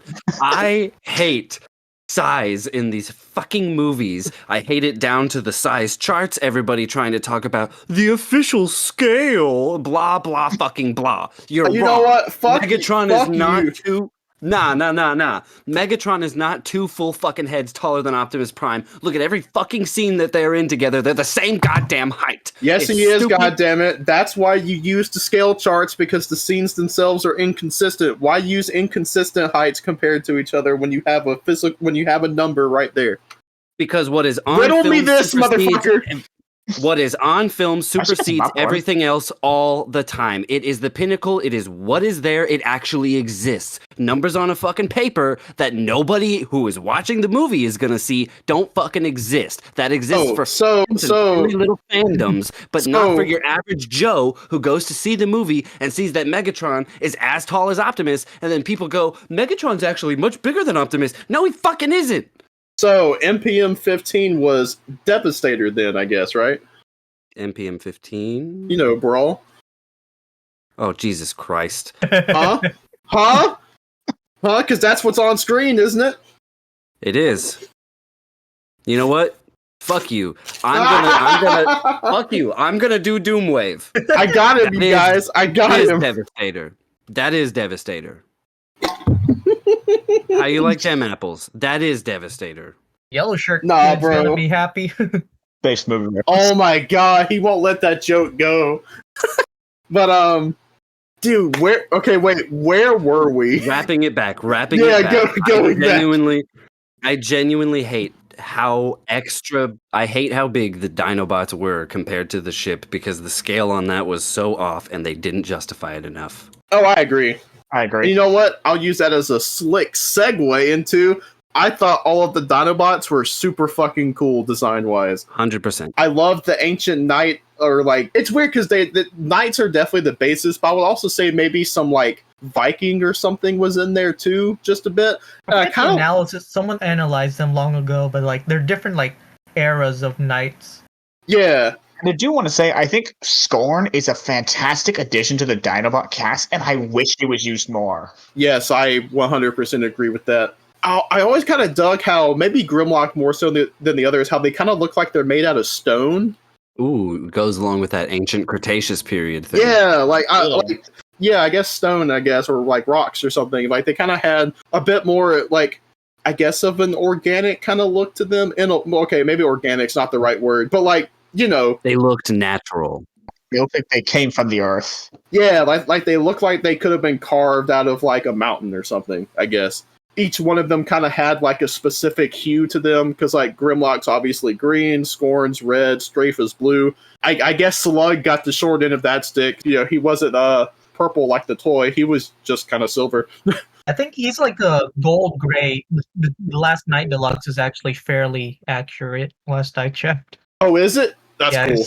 like you can barely make it out because he's overall mostly gray, but he has a slight like goldish hue in some parts. Okay. I do think the hue should have been more emphasized for the other three in the movies.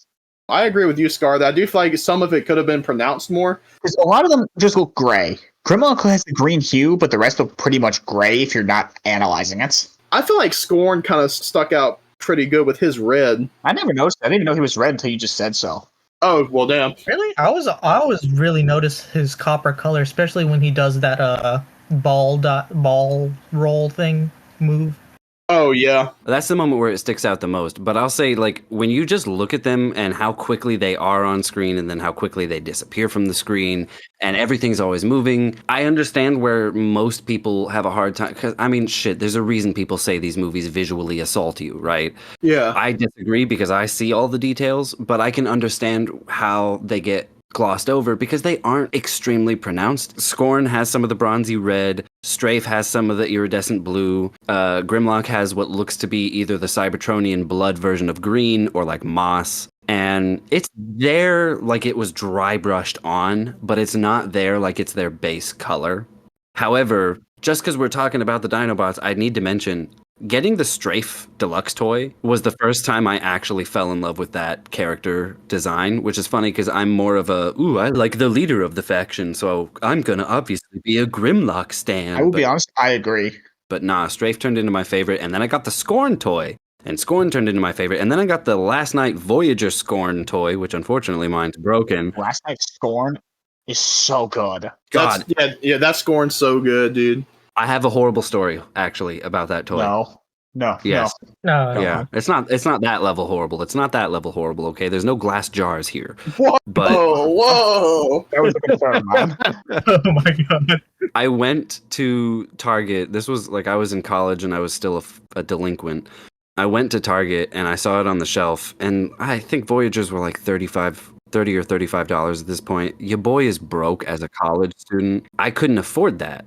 And so, because I had these like super baggy, really deep pocket pants on, and somebody had already opened it up, mind you, and taken out the plastic ties. He was just sitting there in the box. So I just took him out and put him in my pocket. Wow. You criminal! I deserve the fact that mine is broken because I didn't pay for it. Karma, baby. Now you can buy a new one One day. one day. But there's my horrible story. Totally unrelated. Sorry, Talon. Is there anything else anyone wants to say about designs? Frank, I was going to say something else about the Dinobots. I can't remember if I said it already or if we got completely sidetracked. I was gonna say, in terms of some of the bad guys, I think Lockdown, despite having like all of the Age of Extinction design problems, you could say, I think he wears it well. He came out the best. Yeah, I think he looks, pretty good. As again, the more human-like face, I think, makes him creepy. But you could also maybe argue that, it's a reference to his face kind of looking like a skull in other versions. You could also say that the reason he doesn't look like he carries a lot of the car mode kibble is because he detests this planet and is disgusted by us. So why would he try to symbolically look like anything of us? Yeah, That's a good true. point. And I think he does have a bunch, or like more car parts than your typical AoE design. My only thing is you have to really look, because he has like parts of the tires in the back of his arms. I think he has like brake pads in his knees or something. I think his rear lights are on the back of his thigh, his calves. Yep. And they're also egregiously oversized compared to how they should be. Oh yeah, and he has like Lambo logos on the sides of his chest. Yep. Which is funny, because in that one scene where he's giving the seed to Savoy, I did a short on this, but there's an error where the scar on his face is on the other side of his head. Wow. Yep. because it's supposed to be over his left eye, but it's over his right. But the funny thing is, they corrected the badge on the body. It's all on the same side. I'm like, what happened here? But yeah, I do like Lockdown, and then I actually like Galvatron's design. I've always said that I feel like it kind of had like a robot Satan-ish look to it because he has the horns, the blaring red eyes. I do think he's meant to look evil, and he pulls it off very well. Yeah, It's a slightly bland design in terms of color, but maybe the whole thing is he's supposed to look soulless. yeah. Like the line says, he has no soul. I will say, Unique Toys Nero really did give me a greater appreciation for his design, because beforehand, for Yes. me, it was something that was so passable, something I always overlooked because I was like, bleh, it's just fucking not monochromatic, but monotoned. It's Yeah. ugly, it's basic, it's not even a vehicle, it's just a weird robot. But no, seeing the Unique Toys Nero gave me a genuine appreciation for the design. And now when I see the movie and I see him in the movie, I see it in a different light, and I like it a lot more than I used to before. Sometimes toys make you really appreciate a design or a character more than you did before. Yes, no, I've had like the same thing happen to me with Galvatron, with Nero. Granted, I was already around that time starting to warm up to the design more, but actually having a really good representation of it like in hand, I was like, damn, I actually dig this. But like, yeah, so getting that third party one helped me appreciate his design more too, and that kind of happens in general. That's a lot of reason why I like a lot of Studio Series stuff. Because, since it's making either characters that didn't have accurate toys of their designs or didn't have toys at all. So I will give Studio Series Yeah, that. they pulled off Galvatron. Studio Series pulled off Galvatron way better than I think anyone expected them to. They did. I'm actually very happy with the Studio Series Galvatron. yeah, he is super good. I know, everyone loves to bring up, oh, but the feet and truck mode. It's like, guys, I get that. But they were able to do that design at a mainline level. Like, I do feel like it's impressive regardless of the truck bed. I'm still annoyed they fumbled the CAD at the last minute somehow. For the viewers who don't know, the digital renders that were shown off by the designer Sam Smith and that are on the back of the box are more accurate than what the final model actually ended up being. Damn. That's sad. Yes, the main changes are like the shoulder areas. They lost the pipe detailing that's supposed to be there. And also his forehead is missing the, like, 3 stripes that are supposed to be engraved into his head. Oh, yeah. One thing I do like, even though just talking about the forehead, I do think that the Studio Series did pretty good with the head overall, because Galvatron has kind of a weird shape to his head just in general, and I feel like the Studio Series one really nails that. Oh, no, yeah, but yeah, overall, I like Galvatron. I can kind of understand why people don't, but again, kind of like what I said earlier with the Transformium stuff, those designs in universe were not meant to look like they could turn into anything. They were just, let's just make this look like this. I've reached a point nowadays where I'm like, I get it, but I feel like if you know the context of everything, that's not really a logical complaint. I don't know. I feel like if it was real at all, us humans would be so lazy that we would do exactly that. See, and that's my thing. I know that is definitely a headcanon thing on my part, but I genuinely feel like that's kind of the case here of just like they couldn't figure out how to do the actual mechanical process behind everything. And they were like, well, we could just program the stuff. Let's just make it turn into this. I don't know. I just feel like it works in a way. And they mentioned that it was unstable anyway, so. I think that's probably the best headcanon about Age of Extinction that's ever come out. I'm not even going to lie. I don't even think you ever talked about that on the side, just the two of us. Oh, have I not before? Damn. Not to my knowledge. Damn, because like I've always thought that. Again, I know it's headcanon, so I can't really like argue it since it's not, outright stated in the movie, but that's how I've always felt about it. Thing is, though, Joshua, as a character, he seems to want to make good stuff, but at the same time, I don't feel as he wants to spend a lot of time making good stuff. He just wants to make it. Hey, it's kind of like this movie. They want to make good stuff, but they aren't going to spend the time and effort to make good stuff. It's like my original talking point. So, okay, maybe the themes... Algorithms, math! Maybe the themes of this movie didn't get lost in translation after all. No, they were just stuck with some other themes that we were supposed to focus on. Meanwhile, this was the actual theme. Damn. Just one last thing on the design, so we cannot end the design discussion without talking about the best design from Age of Extinction, the stupid drone. What are your thoughts on the stupid drone. Oh, I thought you were gonna say the Oreo bot. I don't mind them because they're meant to be dumb. So I guess for me, it's just like I accept it, even though like they do look dumb. Do not get me wrong, but I also can't help but chuckle every time Tessa opens up the car door and they're just staring at her. It kind of cracks me up. Goofy. I don't understand the point behind the eyes, but they exist. They're so goofy, and then like and don't they have like mouths too with sharp teeth? Yeah. Kinda. It's like a extended wire that opens and closes. That's it. Yes, I remember thinking they have the goofy eyes, but like a scary mouth. I just wonder what's the lore behind them. Like, are they Cybertronians? My thinking would be this is straight shooting into the dark here, but if there were other planets that had Cybertronians or some variation of Cybertronians, Lockdown may have picked them up there. I feel like Lockdown made them. Or he made them. Maybe he's just that psychotic. You know what? I am now going to headcanon that Lockdown was so dedicated to them as a project that he built them with his bare hands. He was like, I have an idea. And then he just like made them. And all of the fucking other mercenaries were just like, he's really into these things.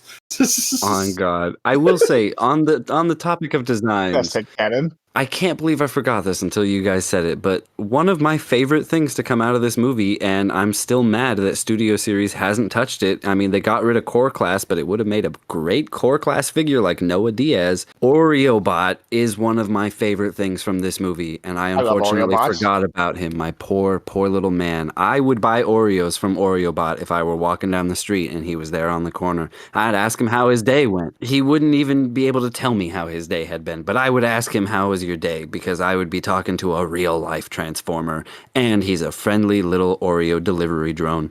We love Oreobots. I prefer the dispenser design, but Oreobot gets points for being blue. Yep. No, for sure. I will say before we wrap things up here, it's kind of a shame that Jahoob wasn't here. This is his favorite of the Bay films. He loves it so much, and he will praise it all day long while telling you it's overhated, which, you know, for as critical as I've been and as much shit I've talked, I do think the movie is overhated, unnecessarily so. You know, I strongly think it's overhated. What I said earlier, if you remove the scene, the movie gets a lot better because everybody will stop fucking focusing on the irrelevant. You know what? I meant to say that for me, that scene kind of has the opposite version of the opening of the Bumblebee movie, where it's like, you know, everyone loved that scene so much. It's like the only reason people talk positively about the Bumblebee movie. Then you have this scene in Age of Extinction that people just fucking hate, that it's all they talk about. I'm like, damn, these scenes from their respective movies have kind of like ruined discussion on it. Because I've seen people that'll just be like, you know, if someone's talking good about Age of Extinction, they'll just pop in with like, yeah, well, what about the Romeo and Juliet scene? I'm like, guys, I get it. I can't even use my defense for like the Devastator's Ball scene of being like, it's only like 5 seconds out of a 2.5 hour movie. One, it's like 5 seconds long. Two, I'm going to argue that scene's actually, like, it actually makes me laugh. It's actually funny. The only reason it's actually funny is because of Simmons' delivery. Yeah. I genuinely believe that's a scene that people try too hard to hate on now. Because they're like, oh my god, they put testicles on a Transformer. Like, first of all, no, they didn't. They just happened to be wrecking balls in the right place. But, like, I don't know. It's one of those things where if that's all you can say to hate on a movie or, like, a series, I can't really take you seriously. It's not a good point. It's like, if you don't like it, that's fine. But it really is such a, like, it's just a joke. It's a super shallow, quote-unquote, critique. Yeah, like if you don't like it, I get that. Like, that's fine. But, like, being like, they put balls on a robot, so the whole movie sucks. I'm like, that's not a critique. That's not an actual point. I don't know. I feel like the Romeo and Juliet scene is, you could argue that better, since one, it is longer and they kind of linger on it a bit, and just like the fact that it does tie in with characters more than the ball scene ever does. That's literally just a visual gag. So, like, I get it, but even then, it's reached such a point now where I'm like, if that's your big thing against Age of Extinction, it's hard for me to take that in, like, a serious way. It's a non-complaint. You're harping on something that's irrelevant and superfluous and nobody likes. How about you actually talk about the movie? Because I'm sorry, the whole movie isn't just two minors dating and justifying their dating. Yeah, exactly. You know, the worst part about that scene is how common that stuff can be in real life. So it's accurate to a degree. Yeah. And that's what pains me more than the actual scene. Like what I was saying earlier about my hometown. Yeah, it is. That's why it makes me uncomfortable. But yeah, wrapping it up, I feel bad that Jahoob wasn't here. This is his favorite of the Bayverse, and we might have gotten, whereas all of us had a lot of criticisms, we might have gotten a lot of praises instead. Oh, I have almost nothing but good things to say about this movie. Yeah, it sucks because like I do have my negatives, but I'm overall very positive on the movie. Although I would dare say that hasn't come through the best of my points here, but hopefully it does in my retrospective video. But you know what? I will try to end things on a slight more of a positive note. I had 2 questions, I guess, with my first one being, what's your favorite action scene of the movie? I have 2. Okay. The first one for me is Hound and Bumblebee versus the drones. Now, granted, it cuts away back and forth a lot, but when you just put all of the clips of the 2 of them in there fighting, I feel like that is tremendous, really well done, well shot stuff. Mine is the visual continuity of Marky Mark holding the gun in 2 opposite arms every other time we cut away, but yeah, cut him out of there and just have it be Hound and Bumblebee fighting the drones, and it's phenomenal. And then, as cool as the Optimus and Grimlock fight is, I really do prefer the Optimus and Lockdown fight at the very end. And I know it's super fast and the action is really, really fast, but it goes on to show just how dexterous that Lockdown is as a fighter, how quick he is, how much he is able to just get the upper hand on Prime purely by being more limber, and it's a David and Goliath kind of situation. He's smaller, Prime's bulkier, it's easier to get the one-up on him. But the choreography of the fight itself is what I love so much. And again, fast cuts, fast camera movements, fast physical action between the 2 of them. But when you are able to track it, when you're able to watch it, it's so insanely good and insanely cool. I love watching that fight and seeing how Prime, I'm fighting for my fucking life. Like, he's having a hard time. Prime spent so much time in these movies absolutely decimating his opponents. It's nice to see somebody give him a real challenge. In Lockdown, I mean, he was destroying him. Dude, that weird move when they're both against the wall and Lockdown like climbs over him and twists his arm and shit. Yeah. Dude, again, that's the limber dexterity I'm talking about. Like, Prime's not going to do this. This is a guy who has modeled his whole life. I mean, shit. He was able to get the Dinobots. He's got to be a good fighter. Is that not enough? So those are yours, Austin. You said, Scar, that you were agreeing with the last fight against Lockdown. Before Austin even mentioned it, the final fight between Optimus and Lockdown jumped into my mind due to just how well shot and choreographed it is. And again, the fast pace. It feels like a really solid fight. It's not overly, I guess, special effects heavy. It's just a raw fight. Yeah, that's fair. That's fair. Also, Lockdown has a great entrance. Whenever he like surfs down with the flames and stuff on that one part of the building, super good stuff. Blue, what say you about the action scenes? This is completely full of bias, but it's the Dinobot charge, because I came for the movie for the Dinobots, and that's the only scene they get. Really. That's fair. I can't argue with that one. I have 2, I would say, especially when it comes to the robot action. I don't really think there's a bad scene in this movie. I feel like all of the action scenes with the robots are great. My 2, I don't know which one I prefer more, but I do really like the Optimus and Grimlock fight. It's very short, and it is pretty, like, one-sided, I guess, but I also kind of just like the whole scene in general. But then my other one, even though this is also a short one, I actually really like the Optimus and Galvatron fight. It is very mixed in with just, here's a shot of Shane, here's a shot of Cade. But like everything in between for me, and it just sucks that it doesn't focus on it a whole lot, because it seems like it's a very short but really brutal fight, because they're going at it. And then I will say, I do even think the chase beforehand is pretty good. But my other question, what do you think is your favorite or best line or lines of dialogue? I said it before, I think the funniest line is Hound's overenthusiastic hell yeah. I love it so much. That is a good one. Whenever I'm saying hell yeah in my head, anything in life, it's that Hound voice. No, dude. That voice in my head every single time. It's so funny to me. It's like I said, it is the perfect hell yeah. I'm not even like lying here. It's the same thing for me. I hear that hell yeah every time I say that. I'll go ahead and throw mine out. For me, overall, I just really love the exchange of "you have no soul." That is why I have no fear. It's so fucking good, dude. And for me, I think it's also different hound quote. It's the fat ballerina one. Yeah, that's a good one. That's a good one. So out of pocket. He's in the middle of the battle and just like, I'm a fat ballerina to no one in particular.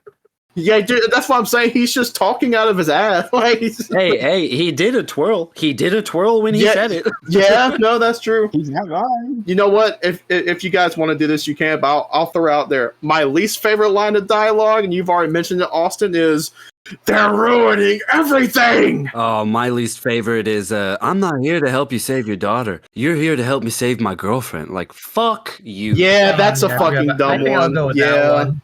I think I'll go with that one too. I agree. I hate that line. It just hit me. I know what my favorite comedic line is, and I think it's not only the best joke in Age of Extinction, but one of the best in the movies, which is, how do you say "get the fuck out of the way" in Chinese? I love that scene Dude. so much. Oh my god. It's so funny because he's like, oh, go, excuse me, come on, and they just won't move, and he gets so fed up. Like it's so funny. So, I figured at this point, since we are kind of just like talking some random stuff, I say we go ahead and do our wrap ups for the movie and we end this thing. Dan's is gone, so I guess if you want, Blue, we can start. 10 years later, what are your overall thoughts on Age of Extinction? And so the movie as a whole, I still don't think I like very much, but I do like it, parts of it, and the Dinobots are always going to be peak for me.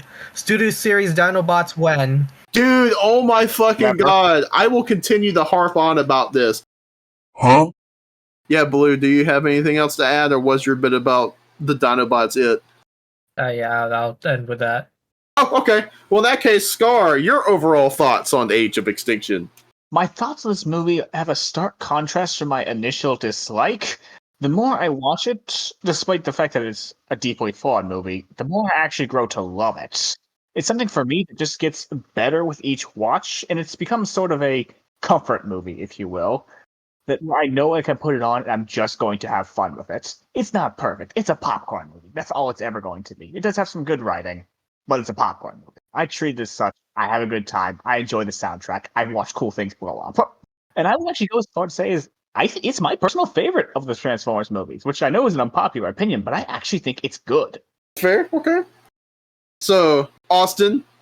As time has gone on, as I've aged and I'd like to think matured from where I was in 2014, I really can't stand so much of the movie. This movie has turned more into the, hey, here's the compilation of YouTube clips I actually give a shit about. Everything else I don't care. And it's sad, but it's hard for me to defend Age of Extinction.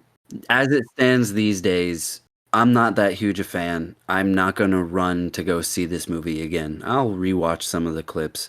But I will stand by Bayverse should have ended as a trilogy, and then we should have started a brand new continuity somewhere else. Well, I disagree. That's fair. Fair, yeah. So, for me, Age of Extinction, as I stated in the beginning, it's one I've always liked, but, I wasn't the biggest fan of it. But I want to say it was probably... To be honest, it might have been once I realized, damn, the last night does suck. Granted, I've always known that, but like I said, I remember thinking, damn, I kind of prefer the last night over Age of Extinction. I don't remember when, but there was one time I watched it, and something just clicked, and I was like, you know what? I think Age of Extinction's actually, kind of fucking good. Just something about, the concepts in the movie. And honestly, I feel like it does a decent job in its execution of a lot of those ideas. Some of it certainly leaves something to be desired. But, and it does, of course, have the scene, the rules have changed. Rules have changed. I freaking love that, dude. But, I feel like the story has, and, I'm going to try to mention some stuff that I didn't really mention before in this discussion. I feel like the story's actually kind of solid, and it's a solid foundation, I guess. I think it carries on very well as a sequel to Dark of the Moon, because the whole story is because of Dark of the Moon. It's from the fallout of the Decepticon invasion and just everything in general that happened in Chicago. Lockdown is a fantastic villain, possibly the best of the Bayverse. The designs, even though, we talked about it. They're too humanoid. They don't have enough vehicle parts, but I don't mind them. I like the score a lot in the movie. Optimus Prime has a great character and arc in general. The action scenes are pretty damn good. There's very little that I truly have an issue with. Just the character of Shane at this point bugs me, and again, the scene. But, again, the concepts of the movie I like a lot. The cast I like a lot. I think the story is solid. If, again, the execution's not always the best, but yeah, I can't really say too much more without repeating myself. I think it's a solid movie. Even though he's not here, I'm with my boy Jahoob on that. It's pretty underrated. And yeah, I like Age of Extinction a lot. And it's crazy to me that it's already been 10 years because I can remember the lead up to the movie like it was yesterday. So that's been our Age of Extinction discussion and Tales from Talon's Discord server. I hope you enjoyed listening to it. I want to thank, even though he's not here, Dan's, and then of course, Austin, Blue Jay, and Scar for being here. Thank you. Thank you. Thanks for having us. My pleasure.